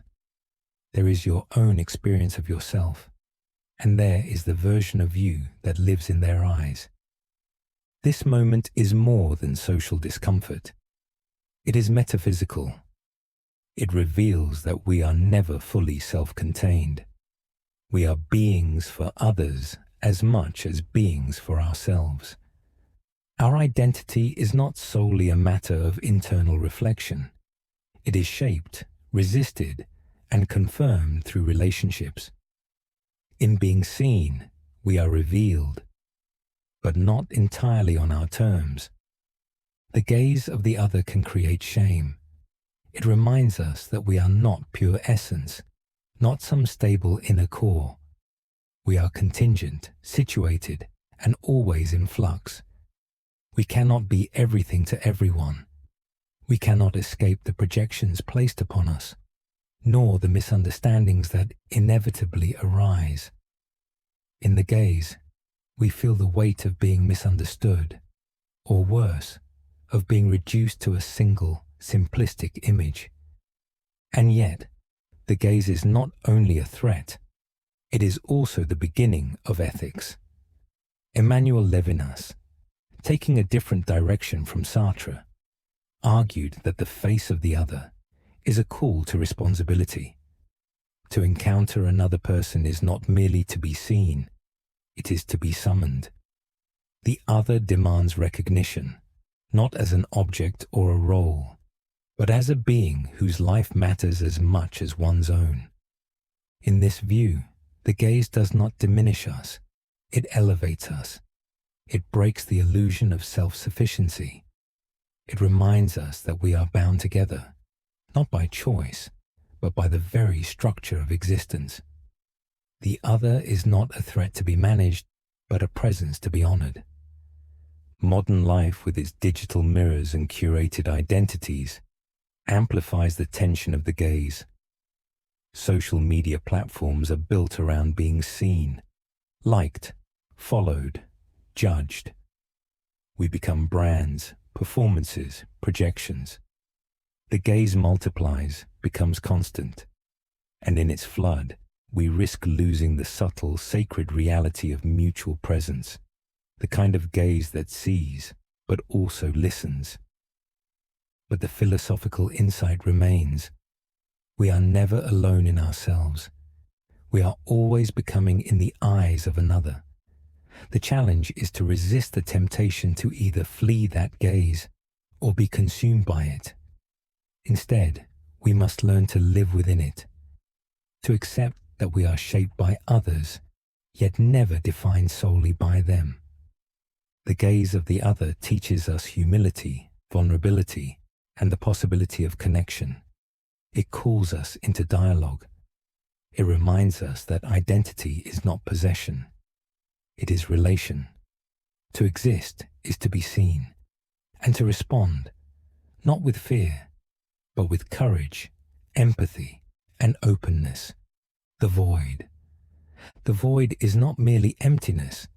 It is the confrontation with the absence of inherent meaning, the silent expanse where purpose and certainty once stood. It is the cold mirror held up to existence, reflecting not what we hope the world is, but what it may in fact be, indifferent, unspeaking, without design. In the existential tradition, the void is both a horror and a beginning. It is the moment when the scaffolding of inherited beliefs collapses, and we are left alone with the raw, undressed facts of being. To encounter the void is to recognize the terrifying possibility that there is no grand narrative, no cosmic justice, no built-in reason for why we are here. It is the sensation of vertigo in the soul, the dizzying awareness that the meanings we cling to may be human inventions, stitched together to shield us from the abyss. It is the silence that follows the death of God, the stillness after the myth ends and the ritual loses its power. But the void is not nothingness in the literal sense. It is a presence of absence. It is what remains when all illusions are stripped away, and within that stripped space we face a choice, to collapse into despair or to begin the act of creation. The void is central to the existential journey. It is not the enemy of meaning, but the condition for it. For it is only when we face the possibility that life is without predetermined purpose that our acts of meaning become truly ours. The void does not tell us what to do, but it invites us to decide. Philosophers like Friedrich Nietzsche, Martin Heidegger, and Jean-Paul Sartre stood in the void and refused to turn away. They saw it not as a final destination, but as the fertile ground where freedom takes root. Nietzsche saw the void in the shadow of God's death, a moment not of loss, but of opportunity. With the collapse of divine authority, we are thrown back upon ourselves. we become, in his words, the poets of our lives, tasked with the terrifying and exhilarating job of value creation. Heidegger spoke of nothingness as that which opens up being. It is not a void to be filled, but a clearing in which we encounter our own existence anew. And Sartre insisted that man is a being whose existence precedes essence. This means that we are not born with a fixed purpose. We must forge one. And we do so in the shadow of the void, not by denying it, but by walking through it. To stare into the void is to be changed. It strips away sentimentality. It does not comfort, it confronts. But in doing so, it also awakens. It forces the individual to step beyond the safety of tradition, to invent, to imagine, to act with full awareness of consequence and impermanence. The void is not just philosophical. It is deeply personal. It visits us in moments of loss, in transitions, in the quiet of solitude. It whispers in the dead of night, when our roles fall away, and we are left with the naked self. In these moments, we may feel fear, but also clarity. For in that silence, in that absence, something essential stirs, the longing to make something of this life. Art, love, justice, truth. These become not obligations handed down from above, but expressions of defiance. To create beauty in the face of the void is an act of courage. To love, knowing that death will come, is a rebellion. To act justly, in a world without guarantees, is a testament to our capacity for meaning. The void does not care what we do, but that is precisely why what we do matters. It matters because we choose it, because we build it in spite of the silence. Time and impermanence. Time and impermanence are not just features of the world. They are its very texture. Everything that lives changes. Everything that begins ends. Nothing remains fixed, and every moment we experience slips away into memory, never to return in quite the same form. This is the great rhythm of existence, a flow that carries all things forward, never backward, leaving us with the haunting beauty of the transient. Philosophers and poets alike have meditated on this truth. Heraclitus, the ancient Greek thinker, famously declared that you cannot step into the same river twice, for the waters are always moving, and so are we. The river of time sweeps all things in its current, our bodies, our thoughts, our loves, our fears. In this ceaseless motion lies both sorrow and grace. Impermanence gives life its poignancy. It sharpens our awareness, reminding us that nothing we experience can be held forever. The laughter of a child, the warmth of a summer night, the closeness of a conversation, all are fleeting. They shimmer for a moment, then fade. And in that fading, we recognize their value. For if they lasted forever, we might never notice them at all. In Buddhist philosophy, impermanence is central to understanding suffering and liberation.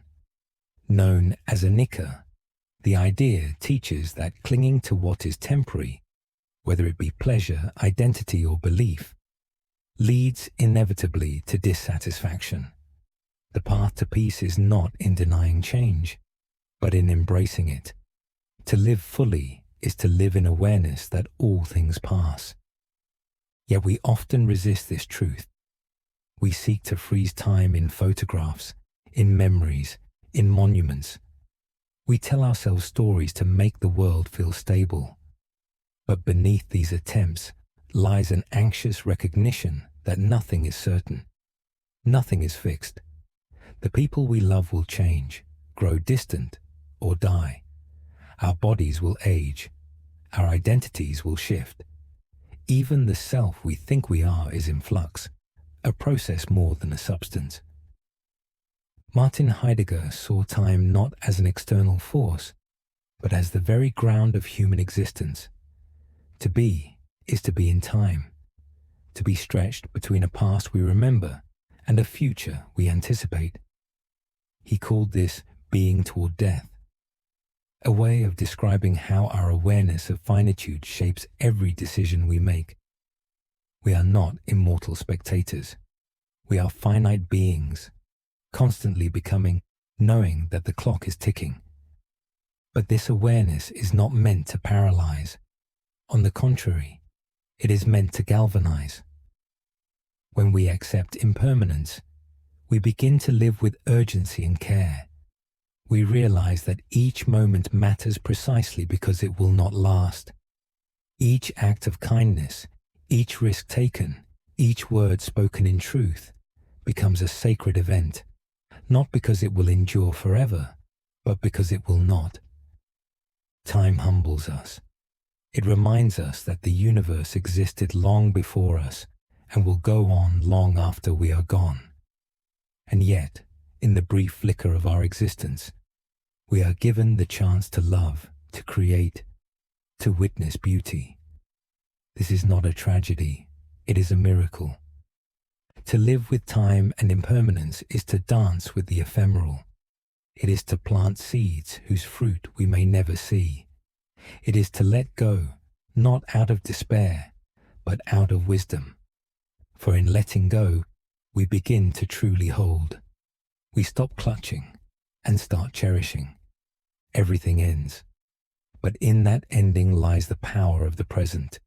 The only place we can act, love, speak, and be is now.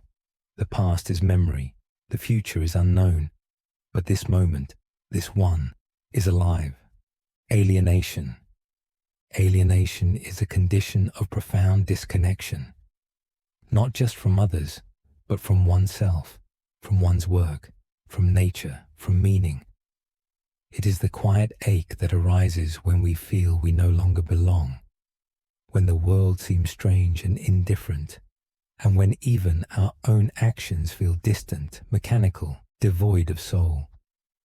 It is one of the defining features of modern existence, a silent epidemic of estrangement, woven into the fabric of our daily lives.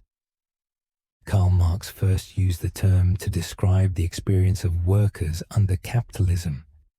In a system where labor becomes commodified, the worker becomes alienated from the product of their labor, from the act of creation itself, from their own potential, and from their fellow humans. The work is no longer an expression of the self. It becomes a means to an end, a necessity endured rather than a calling pursued. Thus, the worker does not see themselves in what they produce. They become a stranger to their own labor. But alienation stretches far beyond the economic. It enters our relationships, our institutions, even our sense of self. We become alienated when our words no longer reflect our feelings, when we wear masks to navigate social spaces, when the rhythms of daily life drown the inner voice of authenticity. We smile, perform, comply, yet deep inside something vital remains untouched, unheard. In existential thought, alienation is not merely a product of social structures, it is an inherent part of human freedom. Jean-Paul Sartre spoke of nausea, a visceral reaction to the sheer contingency and arbitrariness of existence. In his novels, characters grapple with a world that no longer fits their expectations. They drift through spaces that should feel familiar, but instead feel empty, haunted by the question, why am I here? This alienation arises from our awareness. Unlike animals, we do not simply exist. We are aware that we exist. And in that awareness lies the possibility of disconnection. We reflect on ourselves, and in doing so become both subject and object. We step outside ourselves to observe, evaluate, compare. And often, what we see does not feel real. It feels constructed, imposed, unchosen. Modern technology exacerbates this condition. In a world mediated by screens, curated personas, and constant stimulation, we often find ourselves more connected and yet more alone. Our conversations become fragmented. Our attention is splintered. We scroll endlessly, seeking connection in spaces designed for distraction. The result is not always community, but a sense of hollowness, of being surrounded but not seen. Alienation also touches the spiritual dimension. For many, traditional sources of meaning have eroded. The sacred has been replaced by the algorithm. The rituals of the past no longer resonate, and in their absence, we search for something to anchor us. Without a shared vision, we wander, not lost in wilderness, but in the sterilized corridors of routine. Yet alienation is not without value. It is a symptom, yes, but also a signal. It tells us that something is out of sync, that something essential is being neglected, and in this way, it can become the beginning of change. The experience of alienation can drive us to seek authenticity, to reconnect with our bodies, our emotions, our communities, our purpose. To respond to alienation is to reclaim the human. It is to create art, not for profit, but for expression. It is to speak truth, even when silence is safer. It is to reach for others, not with desperation, but with honesty. And perhaps most powerfully, it is to sit with oneself in stillness until the distant voice returns. Alienation reminds us that we are not machines. We are beings who yearn to belong, to feel, to live with depth. And in that yearning, there is hope. The will to power. The will to power is one of Friedrich Nietzsche's most enduring and provocative concepts. Often misunderstood as a mere hunger for domination, it is, at its heart, a philosophy of life. A vision of human potential that goes beyond survival, beyond conformity, and even beyond morality as traditionally conceived. It is not the will to dominate others, but the will to become oneself in the fullest, deepest, and most creative sense. Nietzsche saw the will to power as the fundamental drive within all living things, not merely the desire to stay alive, but the desire to grow, to overcome, to shape, to assert. In this way, the will to power is about expansion, not through coercion, but through transformation. It is the force that compels the seed to break soil, the artist to create, the thinker to challenge, the soul to strive. This drive is not always loud or violent. It can be subtle, slow, interior. It shows itself in the quiet refusal to be reduced, in the gentle rebellion of a voice that speaks truth against convenience. It is present in every act where life rises above stasis, where energy confronts entropy, where the spirit insists on more.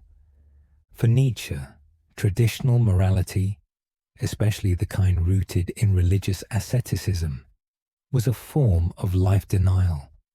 It suppressed the will to power, encouraging obedience, meekness, and guilt instead of vitality, courage, and self-overcoming.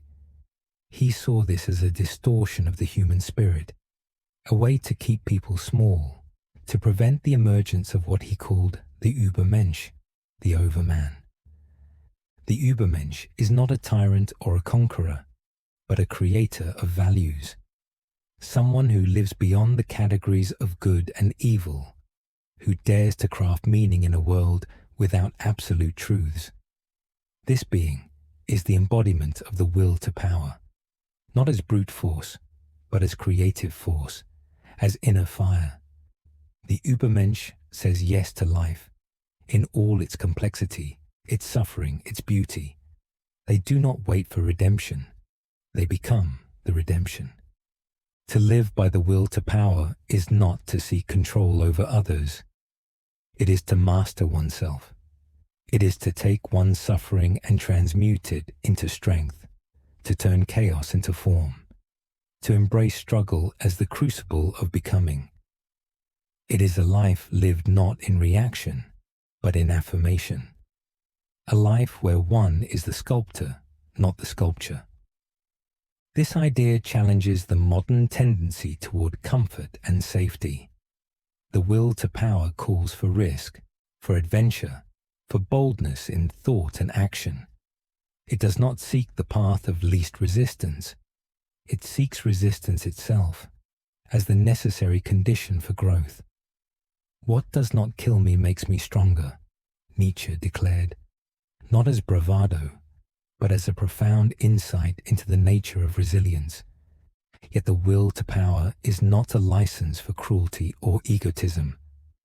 Nietzsche warned against the smallness of petty domination, the lust for control that masks fear. True power, he believed, comes not from bending others, but from rising oneself. It is not conquest, but creation. In the end, the will to power is a philosophy of affirmation. It urges us to live deliberately, to choose passionately, to become who we are. It is a call to life at its highest pitch, not a life of comfort, but of consequence. To heed this call is to stand in the center of one's existence and say yes, not because life is easy or kind, but because it is ours to shape. The will to power is not about winning. It is about becoming. Becoming fire. Becoming form. Becoming free. The absurd hero. The absurd hero is not a figure of triumph, nor one of despair. They are, instead, a person who lives with eyes wide open to the contradiction between the human need for meaning and the silence of the universe. Albert Camus gave this figure its most potent image in the myth of Sisyphus, a man condemned to push a boulder up a hill for eternity, only to watch it roll back down each time. It is a fate without reprieve, a task without purpose. And yet, Camus insists, one must imagine Sisyphus happy. This assertion defies expectation. How could anyone be happy in the face of endless futility? But therein lies the core of Camus' philosophy. The absurd hero does not seek comfort in illusions. They do not deny the meaningless repetition of their labor, nor do they escape into false hope. Instead, they confront the absurd directly, and in doing so, they become free. The absurd hero embraces life not because it is rational, but because it is real. They live without appeal, without retreat into religion, ideology, or metaphysical certainty. They refuse to pretend there is a plan, and yet they continue to live, to act, to choose. Their defiance becomes their dignity. Camus distinguished between philosophical suicide, where one explains away the absurd, and rebellion. The absurd hero rebels not with violence but with awareness. They say, yes, the world does not give me meaning. And still, I create. Still, I love. Still, I breathe. It is this conscious persistence that defines them, not the content of their life, but the stance they take toward it. This rebellion is quiet, internal, and deeply personal. It is the decision to live without justification, to find joy not in destination, but in motion. The absurd hero does not wait for life to make sense. They do not demand coherence from a universe that offers none. Instead, they bring their own light into the darkness, not to banish it, but to walk through it with courage. In this sense, The absurd hero is a creator, not of grand systems or utopias, but of momentary meaning. They find value in acts themselves, not in outcomes. The artist who paints without fame, the lover who stays without promise, the teacher who inspires without reward. These are absurd heroes. Their lives may not add up, but they are lived fully, fiercely, freely. This vision is not one of nihilism. Camus rejected nihilism as the abandonment of values. The absurd does not mean that nothing matters. It means that no ultimate foundation exists, and thus, everything we do carries the weight of being self-created.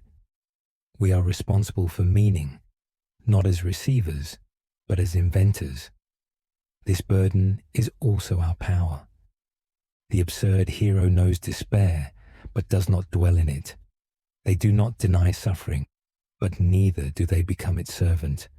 They find beauty in the ephemeral, humor in the tragic, and strength in the struggle itself. They are not gods, but they are not victims either. Camus offers the final image of Sisyphus at the top of the mountain, watching the stone roll down again. There is no resignation in his face, no plea for mercy. There is a calm, a deep, rebellious serenity. He turns and walks down once more, not as a man broken, but as one awakened. His fate is his own. His labor is his defiance. To live as an absurd hero is to choose life, not for what it promises, but for what it is. It is to say yes to the absurd, and in that yes, to become fully, defiantly human. Death and meaning. Death, the great boundary of existence, casts its long shadow over every human life. It is the silent companion to our joys, the invisible endpoint of our plans, the one certainty in a world defined by change. In existential philosophy, death is not an enemy to be vanquished or ignored, but a teacher, a mirror in which the question of meaning becomes most vivid, most urgent, most true. Martin Heidegger called it being toward death. The idea that to be human is to be aware of our finitude. Unlike the animals who live without this awareness, or the gods who stand outside of time, we dwell in the tension of knowing that we will one day cease to be. And this knowledge is not meant to paralyze. It is meant to awaken. For Heidegger, the authentic life is one that accepts death, not as an abstraction, but as a personal inevitability, an ever-present horizon that demands we live with intensity and sincerity now. To confront death is to confront the essence of our choices. When we know that our time is limited, that our moments are counted, each decision gains weight. We cannot afford to delay becoming who we are. We cannot endlessly defer meaning to some distant someday. Death presses us into the present. It strips away illusion. It tells us, you will not be here forever. So what will you do with the days you have? Existentialists reject the idea that meaning is granted by some external force after death. There is no divine scorekeeper waiting at the end, no final judgment that will transform our lives into coherent stories. Meaning, then, must be made in the face of death, not beyond it. This is both terrifying and liberating.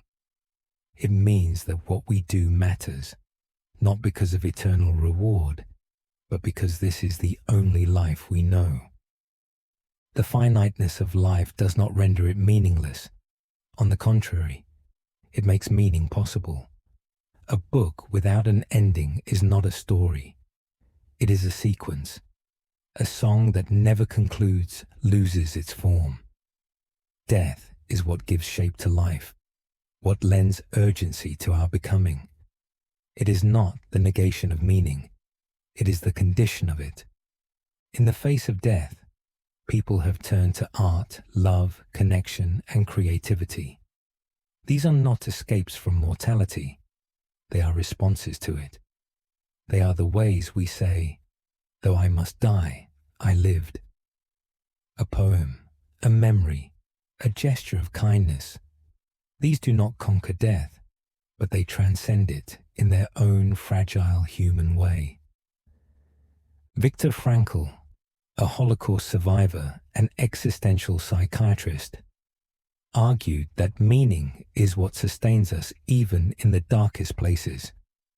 In Man's Search for Meaning, he wrote that those who could find purpose, even amid suffering and loss, were more resilient.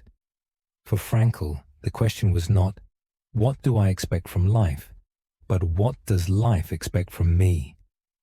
Even as death loomed, he insisted, life could still be answered with dignity, but death also humbles. It reminds us that we are not the center of the universe, that we are part of a vast and ancient unfolding. This is not a cause for despair. It is a source of connection. To live well in the face of death is to realize that we share a destiny with all living things. The tree, the animal, the stranger, they too will die. And so we become kin, bound by a common fragility. To reflect on death is not to dwell in morbidity. It is to live more deeply. It is to ask each morning, what shall I do with this gift of breath? And to answer, not with grandiosity, but with presence. For when we live as if each moment matters, we begin to shape a life that, though temporary, is radiant with meaning. Existential anxiety. Existential anxiety is not a clinical diagnosis. It is not fear of something specific, like spiders or heights. Rather, it is the tremor that runs through the soul when one faces the fundamental uncertainties of life. It is the deep, unsettling awareness that we are free, that life is finite, and that meaning is not given but made. It is the dizziness of standing on the edge of possibility, where every step is a choice and every choice carries weight. Unlike ordinary anxiety, which can often be traced to a clear cause, existential anxiety arises from the very structure of our being. It is the anxiety of freedom, of knowing that there are no maps, no guarantees, no escape from responsibility. It is the anxiety of time, of watching moments slip away, never to return. And it is the anxiety of meaning, of living in a world that offers no ultimate answers, no final why. Søren Kierkegaard, the father of existentialism, called this experience the dizziness of freedom. In his view, anxiety is not a flaw, but a signal. It reveals our potential. It shows us that we are not merely products of our environment or victims of fate. We are choosers, creators, beings who must decide what kind of life we will lead. And in that freedom lies both terror and transcendence. Martin Heidegger called it angst, a mood in which the world loses its familiar shape. We look around and find no firm ground. Our roles, our routines, our possessions, all seem hollow. In this mood, the world does not frighten us with specific threats. It reveals its indifference, and we, in turn, are left exposed to the raw fact of existence. Jean-Paul Sartre took it further. For him, existential anxiety was the result of our radical freedom. We are not defined by our essence. We must invent ourselves. There is no script. We are condemned to be free. And this freedom, while empowering, is also the source of profound unease. What if we choose wrongly? What if our life becomes a lie? What if nothing we do matters? Yet existential anxiety is not an affliction to be cured. It is a truth to be faced. It tells us that life is not preordained, that we must wrestle meaning from a silent world, that we must act without certainty, love without guarantees, and hope without illusions. It strips us of comfort, but it also offers depth. In modern life, existential anxiety often hides behind distraction. We drown it in entertainment, in busyness, in the endless scroll of screens. We build routines, not for joy, but to avoid the silence in which anxiety speaks. But that silence is sacred, for in it, we hear the call to become, to take our freedom seriously, to stop sleepwalking and start choosing. Existential anxiety can also be the ground of creativity. The artist, the thinker, the lover, all must confront uncertainty. All must leap without knowing where they will land.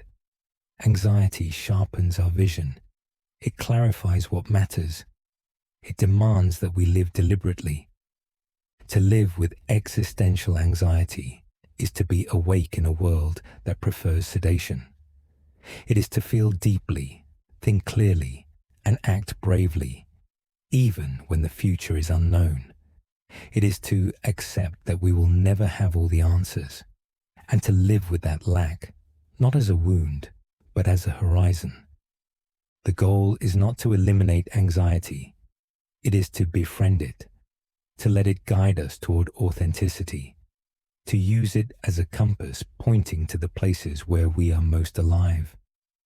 For in the trembling of the soul, in the ache of uncertainty, in the raw openness of being, we find not despair, but depth.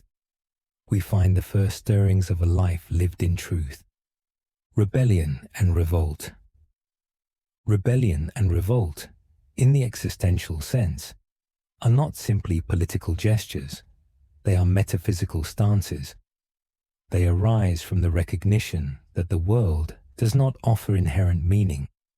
Yet instead of collapsing into nihilism, the individual chooses to affirm life through conscious defiance. It is not the revolt of chaos, but of coherence forged through personal will.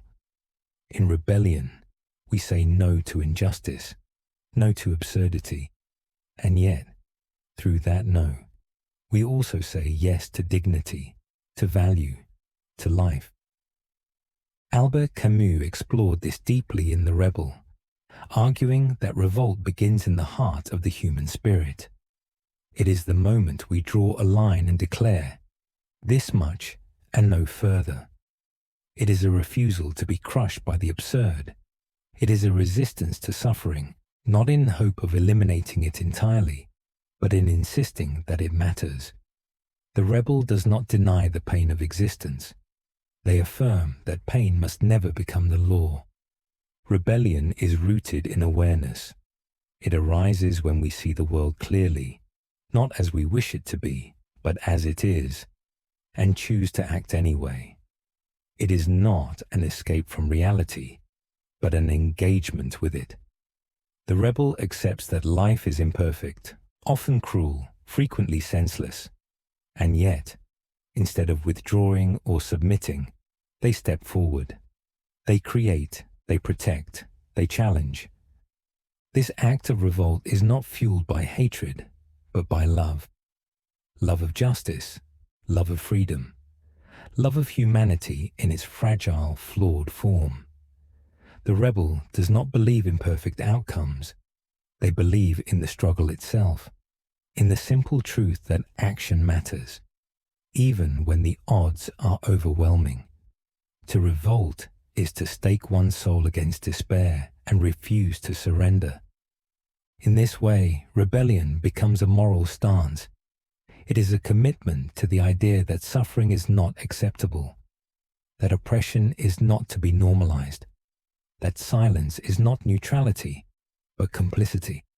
The rebel speaks, acts, and resists, not always to win, but to bear witness, to say, I was here, I saw, I chose. This form of revolt is deeply personal. It may begin as a whisper, a solitary decision to live authentically, to love whom one chooses, to speak truth in a room full of lies, to walk a path unchosen by tradition. The rebel is not necessarily the revolutionary with a banner. Sometimes they are the poet, the healer, the teacher, the neighbor who refuses to look away.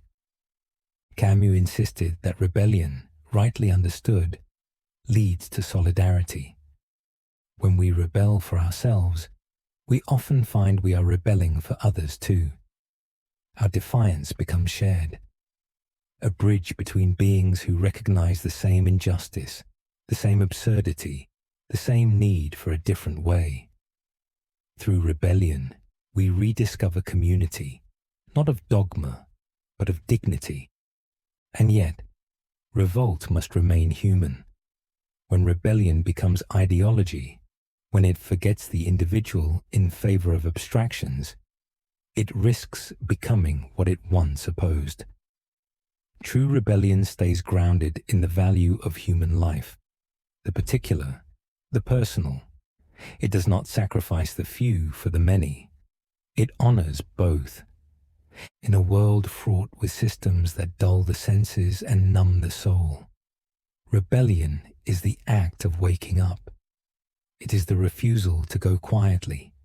It is the strength to say no, and the courage to live the yes that follows.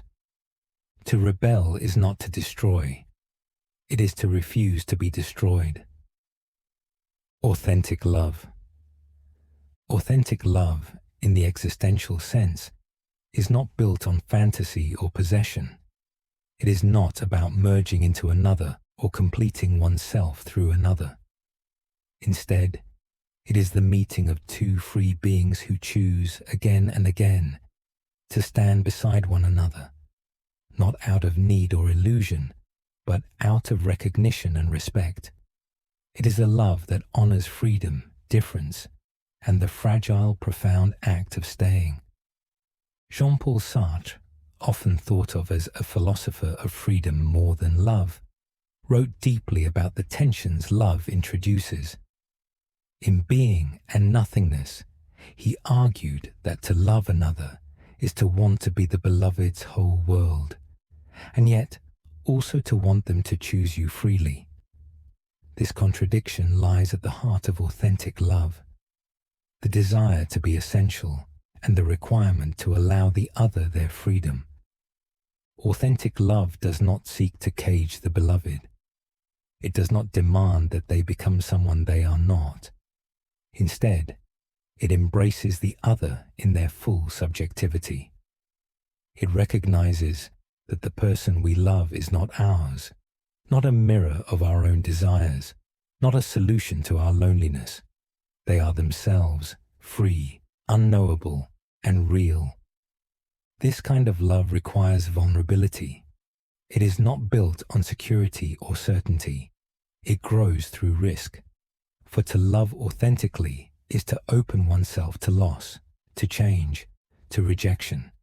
It is to say, I see you, and to accept that the other might, at some point, walk away. And yet, despite this possibility, or perhaps because of it, love becomes more beautiful, more alive.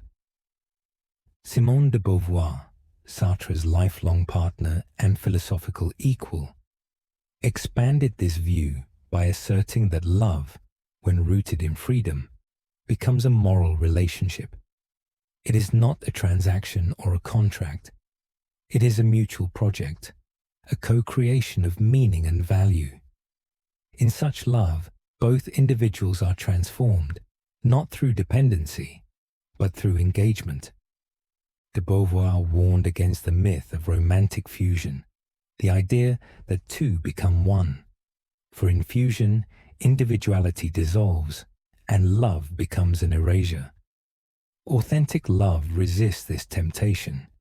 It allows space. It honors silence. It celebrates the ways we remain ourselves, even while building something shared. This kind of love is not passive. It is not simply a feeling that arrives and stays. It is an act, repeated, deliberate, chosen. It is found in listening without defense, in supporting without control, in forgiving without forgetting. It is work, yes, but not a burden. It is the labor of meaning-making, the daily construction of trust. In a world that often sells love as possession, performance, or perfection, authentic love is revolutionary. It is the refusal to reduce the other to a role. It is the rejection of scripts in favor of real conversation. It is the recognition that to love is not to fix, but to witness. To stand beside someone, not above or beneath them. And in this witnessing, something sacred emerges. Not a merging, but a mutual illumination. A space where both people become more fully themselves, not by disappearing into one another, but by growing in one another's light. Authentic love is not without struggle. It confronts ego, fear, and habit. It demands honesty, not just with the other, but with oneself. It asks, "Why am I here?" and answers, "Because I choose to be, today, again." This is its strength. This is its poetry. To love authentically is not to escape freedom, but to share it. Not to escape solitude, but to enrich it. It is the most human of acts, fragile, fleeting, and infinite in its depth. Silence and solitude. Silence and solitude are not merely the absence of noise or company. They are presences in their own right. They are spaces in which the self can breathe, reflect, and become. In an age of constant distraction, where every moment is filled with chatter, alerts, and obligations, the value of silence and the sanctity of solitude are more vital than ever. They are not conditions to be avoided, but dimensions to be cultivated. Existential philosophy regards solitude not as loneliness, but as a condition of authenticity. To be alone is to return to oneself, to strip away the layers imposed by society, roles, and expectations. It is in solitude that we hear the deeper voice, the voice that is not trying to please or perform, but simply to be. This voice is quiet, often fragile and easy to ignore, yet it carries the weight of truth. Silence amplifies that voice. It allows space for questions to arise that are not easily answered. Who am I when no one is watching? What do I value when there is no reward? What do I fear in the stillness? These are not idle musings. They are the foundations of a life lived with depth. In silence, distractions fall away. In solitude, we encounter the unedited self. But this encounter is not always peaceful. For many, silence brings discomfort. It reveals anxieties we have masked with activity. It shines a light on the hollowness of routines and the artificiality of our public selves. Yet this discomfort is not an enemy. It is a teacher. It shows us what we have neglected, what we must face, what we must heal. The existentialists saw solitude as the birthplace of authenticity. Søren Kierkegaard retreated into solitude not out of despair, but out of reverence for the inner life. Martin Heidegger sought the forest paths to reconnect with being itself. Simone Weil insisted that attention, cultivated in silence, was the purest form of prayer. Silence and solitude were not escapes.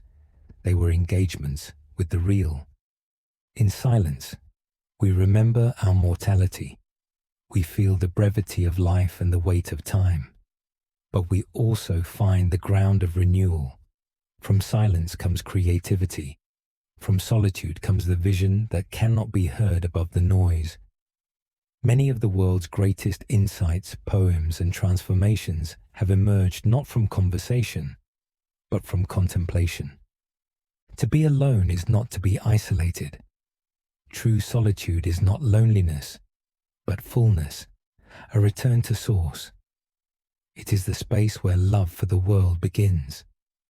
For when we are no longer trying to impress, seduce, or entertain, we are finally able to see the world not as an audience or a threat, but as a presence, to see others not as reflections of our need, but as beings in their own right. Yet cultivating silence and solitude requires intention. The world will not give them freely.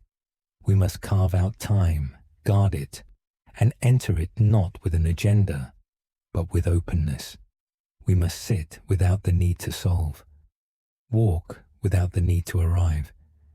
We must allow the mind to settle, like a muddy pond clearing into stillness. And in that stillness, something sacred stirs.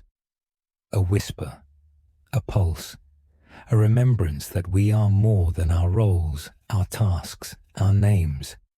We are presence. We are being. To embrace silence and solitude is not to reject the world. It is to meet it more fully.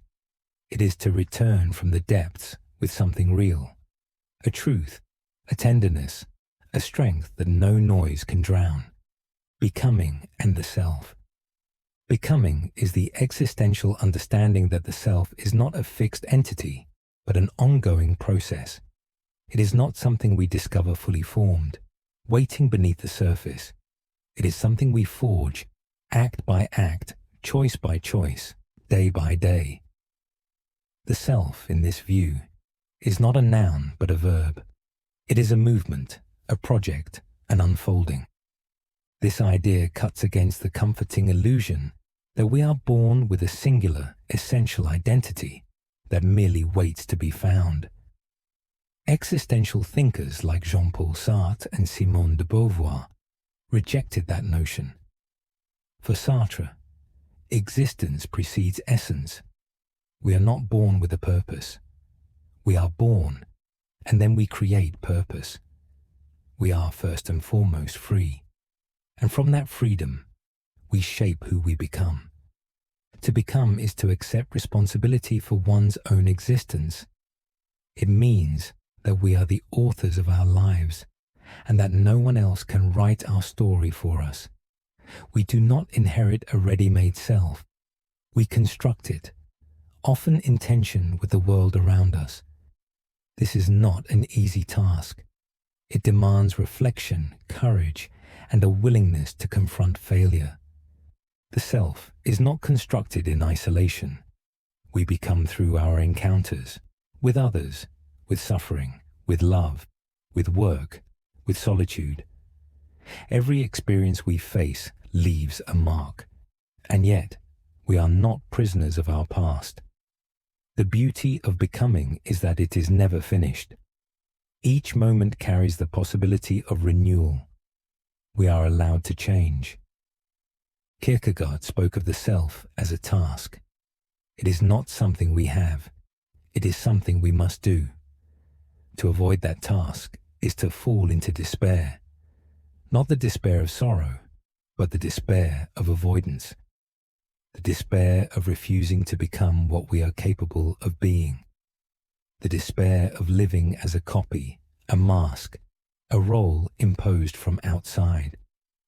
To truly become, we must confront our freedom.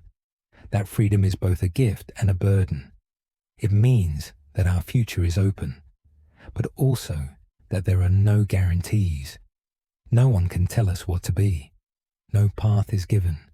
We must choose, and in choosing, we create ourselves. Even choosing not to choose is a choice, and it too shapes who we are. This is why becoming requires authenticity. We must examine our motives, peel back the layers of expectation and fear, and ask, is this truly me, or is this what I have been taught to want? What parts of me have been inherited without question? What parts have I forged in fire? The process of becoming is not linear. It includes contradictions, reversals, silences. It includes periods of confusion, even collapse.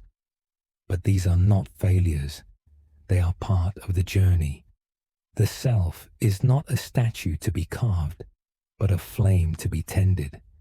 It flickers, it grows, it transforms. In becoming, we also become more human. We learn empathy through suffering, humility through error, strength through vulnerability. We begin to see others not as fixed beings, but as fellow travelers, also becoming, also learning, also flawed and free. The world will try to tell us who we are. It will offer labels, roles, scripts. But to truly become is to resist these definitions, or at least to choose them consciously. It is to say, I am not what you say I am. I am what I choose to be. And in that choice, we begin to inhabit the full depth of our existence. Becoming never ends. It is the work of a lifetime. And in that ongoing process, we find not just identity, but meaning. For it is in becoming that we live, not as finished beings, but as works in progress. Raw, real, radiant. Ethics without absolutes. Ethics without absolutes is the daring moral vision of existentialism, a way of being good without relying on divine commandments, eternal truths, or objective codes. It is the realization that even in a world devoid of metaphysical guarantees, we are still responsible, perhaps even more so. For when nothing is given, everything we do becomes a declaration of value. We become the source of meaning. And from this responsibility, ethics is born. Jean-Paul Sartre believed that our freedom is bound with the weight of moral action. In choosing for myself, he wrote, I choose for all mankind. This does not mean we impose our views on others. It means we act as if what we do matters, as if every decision is a statement about the kind of world we believe should exist. Without a divine observer to praise or condemn us, our actions echo even louder in the shared human sphere. This view of ethics begins in subjectivity, but it does not end in isolation. We are not sealed off in solipsism. Rather, we encounter others, and in that encounter, responsibility arises. Simone de Beauvoir, in her Existential Ethics, insisted that we must affirm our own freedom, while also honoring the freedom of others. Our lives intertwine, and our choices shape not only our own becoming, but the possibilities available to those around us. Without absolutes, ethics becomes a lived, dynamic practice. It is not about obeying a fixed rule. It is about responding, moment by moment, with integrity, with attention, with care. It requires us to be awake to context, to nuance, to the uniqueness of each situation. We cannot retreat behind slogans or systems. We must decide again and again and own the consequences. This is not moral relativism, where anything goes. It is moral responsibility, where everything counts. When no external judge exists, we become the judge. And with that comes the need for honesty, for humility, for deep reflection. Ethics becomes not something we inherit, but something we earn. To live ethically without absolutes is to live in ambiguity. It is to recognize that there are no perfect answers, only better and worse choices. It is to act not from certainty, but from commitment. It is to speak truth, not because it is safe, but because it is right. It is to risk kindness in a world that may not reward it. The existential ethicist does not ask, what is the rule? But what kind of person am I becoming by doing this?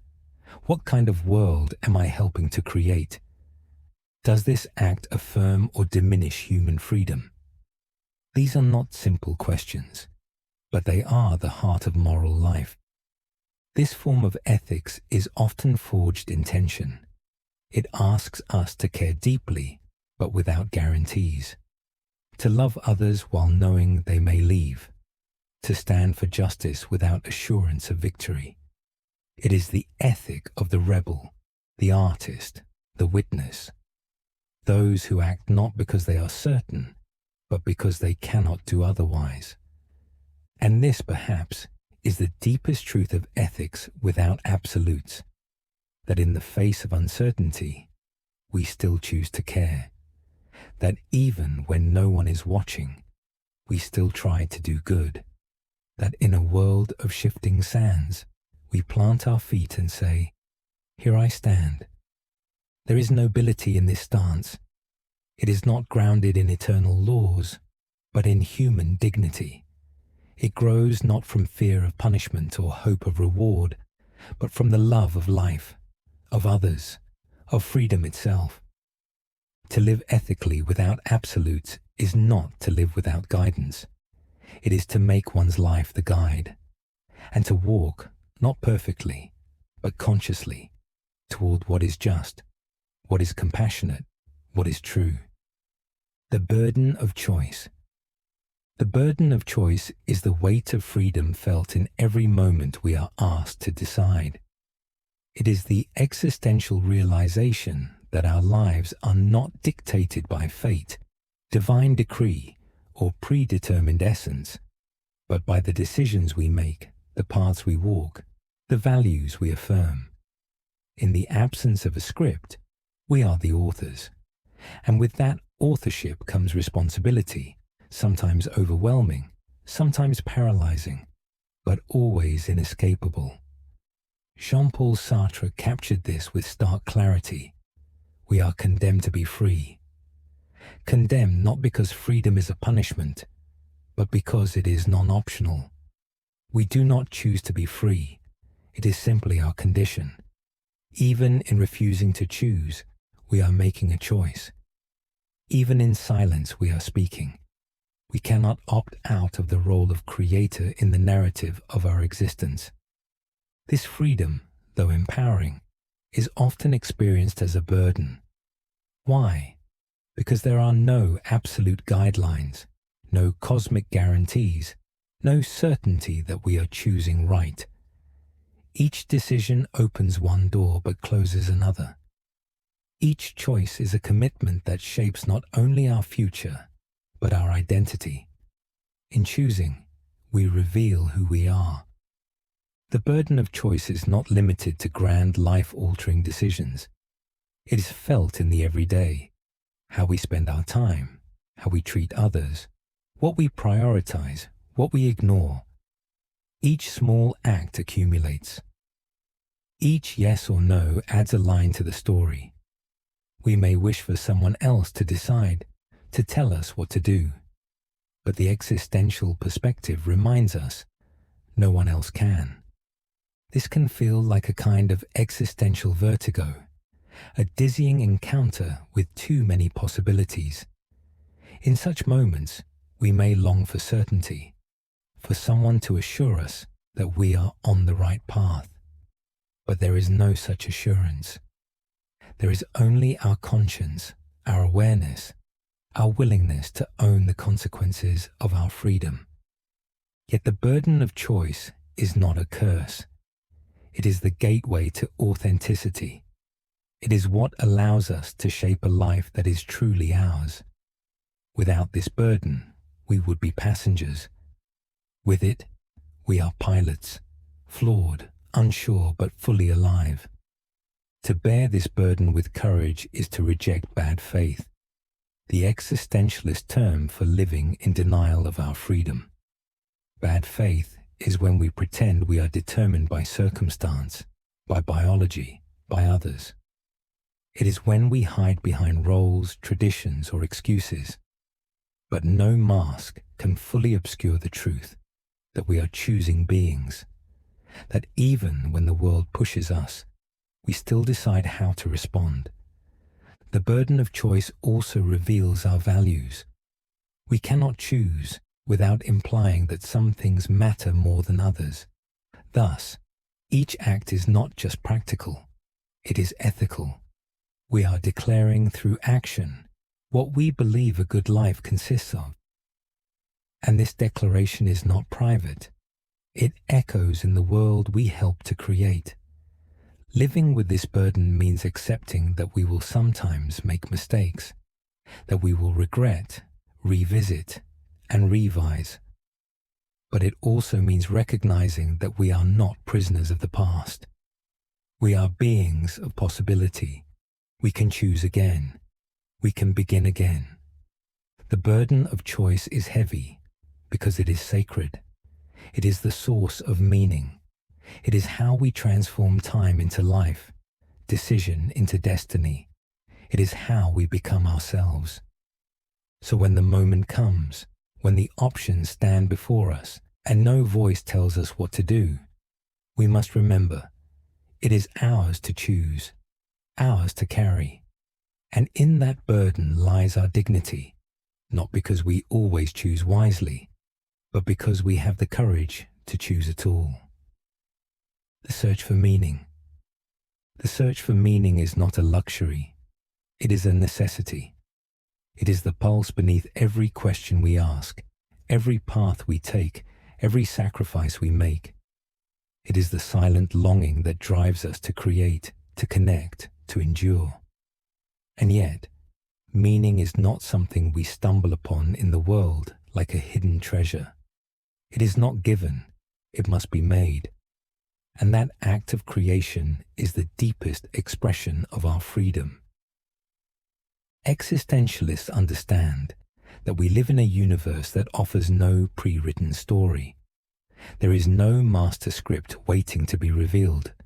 There is no divine narrator guaranteeing that our suffering will be redeemed or our efforts recognized. This absence of inherent meaning, what Albert Camus called the absurd, is not a tragedy, but a call to take up the task ourselves.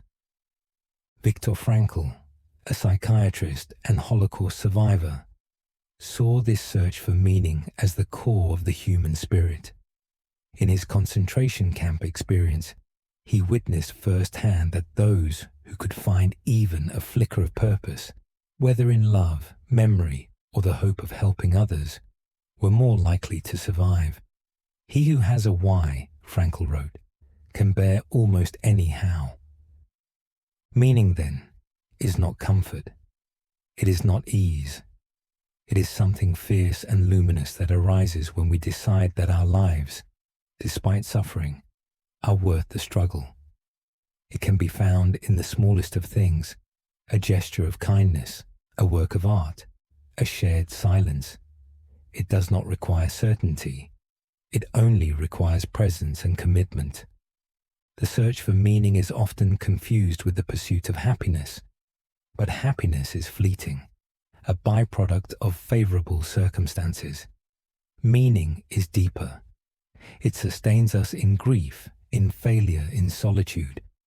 It is the sense that our actions matter, that we are part of something larger than ourselves, even if that something is only the legacy we leave in the hearts of others.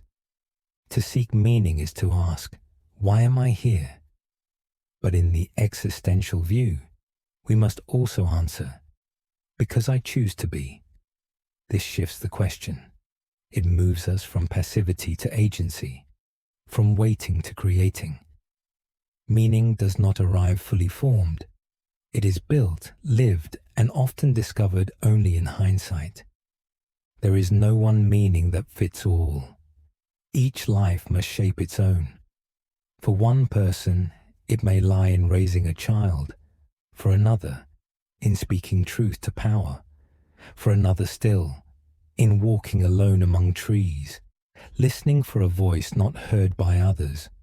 The point is not to agree on meaning, but to seek it with authenticity and courage. This search is not linear. It twists. It falters. It demands re-evaluation. What once gave our life meaning may no longer suffice. This is not failure. It is growth. We are evolving beings, and meaning must evolve with us. The key is to remain open, to keep asking, Keep acting, keep responding to the world as it is. Even in despair, meaning may be found, not in answers, but in the act of asking, not in resolution, but in resistance. To face the absurd and still love, still create, still care. That is the quiet heroism of meaning-making. It is not the triumph of belief, but the triumph of being. To live without searching for meaning is to drift. To search, even without guarantees, is to root oneself in the real. It is to take one's place in the unfolding of history, not as a spectator, but as a participant. It is to live, not by default, but by decision. The search for meaning is never over. It is the rhythm of a life lived awake. It is the sacred tension between what is and what could be. And in that tension, we find not answers, but ourselves. The courage to be. The courage to be is the quiet, resolute strength to exist in the face of uncertainty, rejection, suffering, and doubt. It is not simply survival, it is affirmation. To be, despite fear. To stand, despite fragility. To say yes to life, not because it is easy, but because it is real. This is not the courage of heroes on battlefields, but of ordinary individuals confronting the raw fact of existence with open eyes and an open heart. Paul Tillich, the theologian and philosopher, wrote a profound meditation titled The Courage to Be. In it, he argued that courage is not the absence of anxiety. It is the ability to affirm oneself despite it. We are finite beings, he said, aware of our limitations, our mortality, our vulnerability to meaninglessness. And yet, we can still choose to be, to speak, to love, to act. The courage to be begins in self-acceptance. It is the refusal to deny or escape the truth of who we are. This includes our flaws, our contradictions, our shadows. It is easy to put on masks, to live according to the expectations of others, to hide behind roles. But real courage lies in authenticity, in standing before the world without armor, saying, "This is me." This courage is existential because it involves a confrontation with non-being. Every time we risk failure, every time we love someone who could leave, every time we create something new, we face the possibility of loss. We face the nothing. And yet, we go forward. This is the courage not just to act, but to exist fully, vulnerably, defiantly. The courage to be is especially vital in a culture that prizes success, certainty, and performance. It tells us that worth comes from achievement, from recognition, from fitting in. But existential courage says otherwise. It says that worth is intrinsic, that you do not need to earn your place, that simply being, simply existing as your full self is enough. This courage also includes the strength to be alone, to sit in silence, to listen to the voice within that has no script, no social reward. In solitude, the courage to be deepens. We learn not to flee ourselves. We learn that we can endure, not just externally, but inwardly, that we can remain with our own pain and not be broken by it. But the courage to be is not solitary. It opens the door to relationship, to community, to solidarity. For when we have the courage to be ourselves, we make room for others to do the same. We stop demanding that others play roles. We begin to meet each other with truth, not pretense. Injustice, oppression, and despair all threaten this courage. They tell us we do not matter. They try to erase our voice. And so, the courage to be becomes political, ethical. It becomes an act of resistance. It says, I exist, and I will not be silenced. I have value, even if the world says otherwise. I belong. This is not bravado. It is not denial of fear. In fact, it often walks hand in hand with trembling. True courage is tender. It acknowledges anxiety, loss, ambiguity, and still steps forward. It chooses being over withdrawal, love over numbness, presence over escape. Tillich wrote that the courage to be is ultimately rooted in the acceptance that we are accepted, whether by God, by life, by love, or by the deeper self. It is the experience of being held, even in the face of non-being. And from that ground we rise. To have the courage to be is to claim one's place in the world, not by conquest, but by presence, not with certainty, but with faith, in the deepest sense of trusting the process of becoming. And in this act of being, we find not only strength, but peace. For to be, in truth, is enough. Suffering and transcendence. Suffering is a universal constant. No one escapes its grasp, not the strong, not the wise, not the innocent. It wears many forms: grief, loss, failure, loneliness, illness, betrayal. And yet, within the heart of suffering lies the possibility, not of escape, but of transcendence. Not a miracle that removes the pain, but a transformation that gives it meaning. Existential philosophy does not deny the harshness of suffering. It does not sugarcoat or offer false comfort. Instead, it turns toward the pain and asks, what now? What does it mean to suffer consciously, to suffer without illusion, and yet not to be destroyed? Viktor Frankl, in the death camps of the Holocaust, saw suffering in its most brutal form. And yet he discovered that even there, in the darkest of places, the human spirit could find purpose. His experiences led him to conclude that meaning is not only possible in suffering, it may be clearest there. When we are no longer able to change a situation, he wrote, we are challenged to change ourselves. This is the foundation of transcendence, not the denial of suffering, but the alchemy of it, the act of turning agony into insight, loss into clarity, grief into love. It is a movement of spirit, often unseen, where pain is not erased, but woven into the tapestry of becoming. The path of transcendence begins with honesty. It requires us to feel what we would rather avoid, to sit with our sorrow, our confusion, our anger, not to wallow, but to witness, not to collapse, but to listen. For suffering speaks. It tells us what matters. It strips away illusion. It humbles the ego and reveals the core. And in that core, we find depth.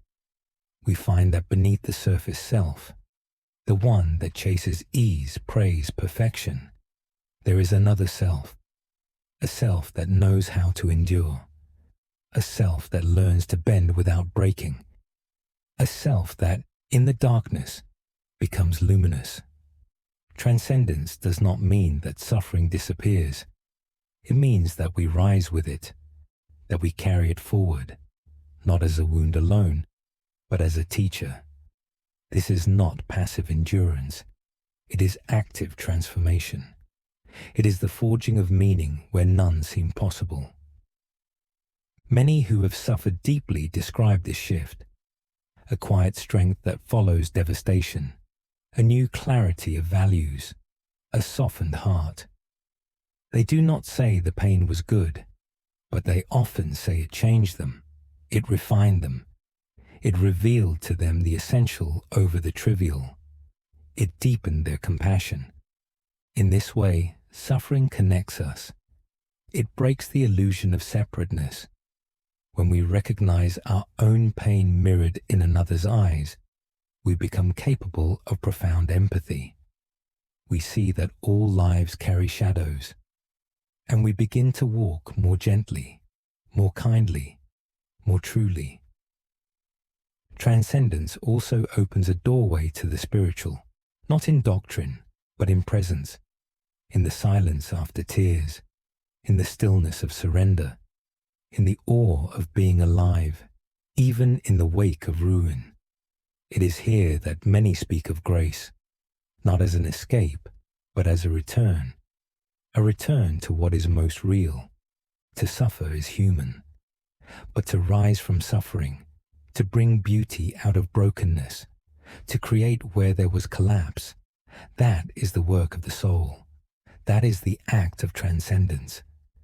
And so we must not flee pain at all costs. We must not numb it or disguise it. We must face it with courage and care and ask, what might this teach me? What might it open in me? How might I carry it and be changed, not into someone harder, but someone deeper? For in suffering, we are wounded, but in transcendence, we become whole. Hope in a godless world. Hope in a godless world is not the hope of promises kept by heaven, nor of destinies guaranteed by divine will. It is not the hope that comes from certainty or salvation. It is something more fragile and more courageous. It is the hope that emerges in the face of silence, in a world that offers no ultimate answers, no final redemption. It is the hope we make, not the hope we are given. In the existential tradition, to live without God is to live without an absolute anchor. The heavens do not speak. The universe does not justify our choices. We are left alone, responsible, trembling in our freedom. And yet, this very solitude becomes the soil in which a new form of hope can grow. This is not easy hope. It is not naive or sentimental. It is defiant. It says, yes, the world is broken. Yes, there is suffering and loss and injustice. Yes, life is short and meaning is not guaranteed. But even so, I will choose to care. I will choose to act.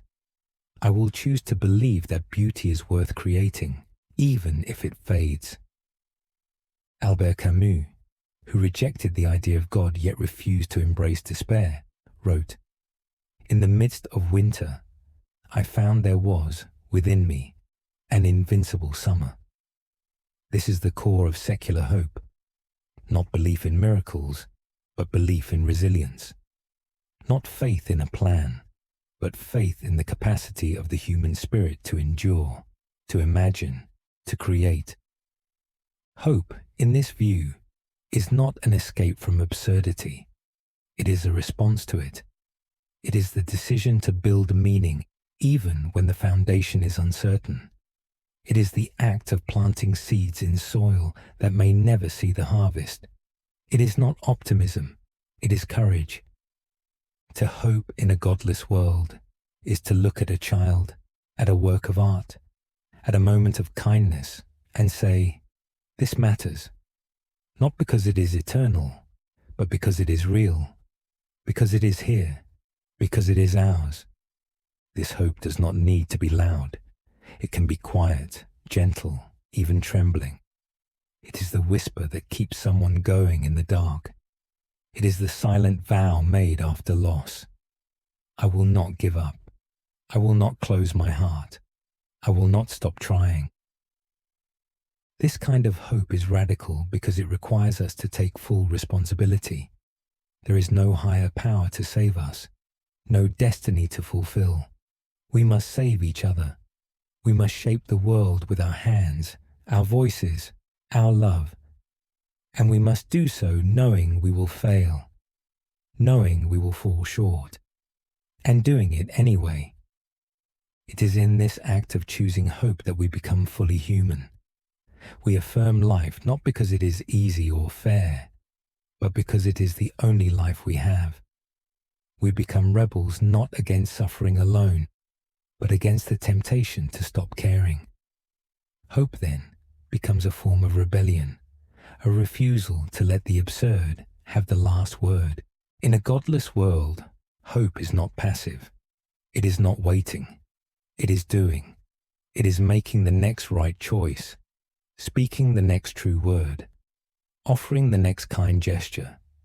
Even if the world ends tomorrow, hope says, "Today, I will plant this tree. I will write this line. I will reach out my hand." To hope in such a world is not to deny its darkness. It is to walk through that darkness with a lamp of one's own making, and in doing so, to become a source of light for others. For though there may be no heaven above, there is still this earth. And on this earth, there is still the chance to hope, and to live that hope, one breath, one step, one act at a time. Freedom and its consequences. Freedom is the essence of existential thought, a radical, unyielding freedom that is both exhilarating and terrifying. It is not merely political freedom or freedom of movement. It is ontological freedom, the freedom to choose, to act, to define oneself. And with this freedom comes a profound burden, the burden of consequence. For in a world without preordained meaning, every act becomes an assertion of value, and every choice echoes beyond the self. Jean-Paul Sartre made this clear. We are condemned to be free. There is no escape. Even refusal to choose is a choice. Even passive compliance is a form of responsibility. We are not puppets on strings, not gears in a machine. We are agents, creators of our own paths. And this is both our glory and our weight. With this freedom, we face the dizzying truth that no one else can live our lives for us. No God, no tradition, no rulebook can tell us who to be. We must invent ourselves, moment by moment, through the acts we commit and the ones we refuse. This is the foundation of authenticity, to own our choices and to live in accordance with the self we are continually becoming. But the consequences of freedom are vast. Our actions affect others. They ripple outwards, shaping the world. Sartre insisted that when we choose, we are also choosing for humanity. In other words, each choice is a declaration,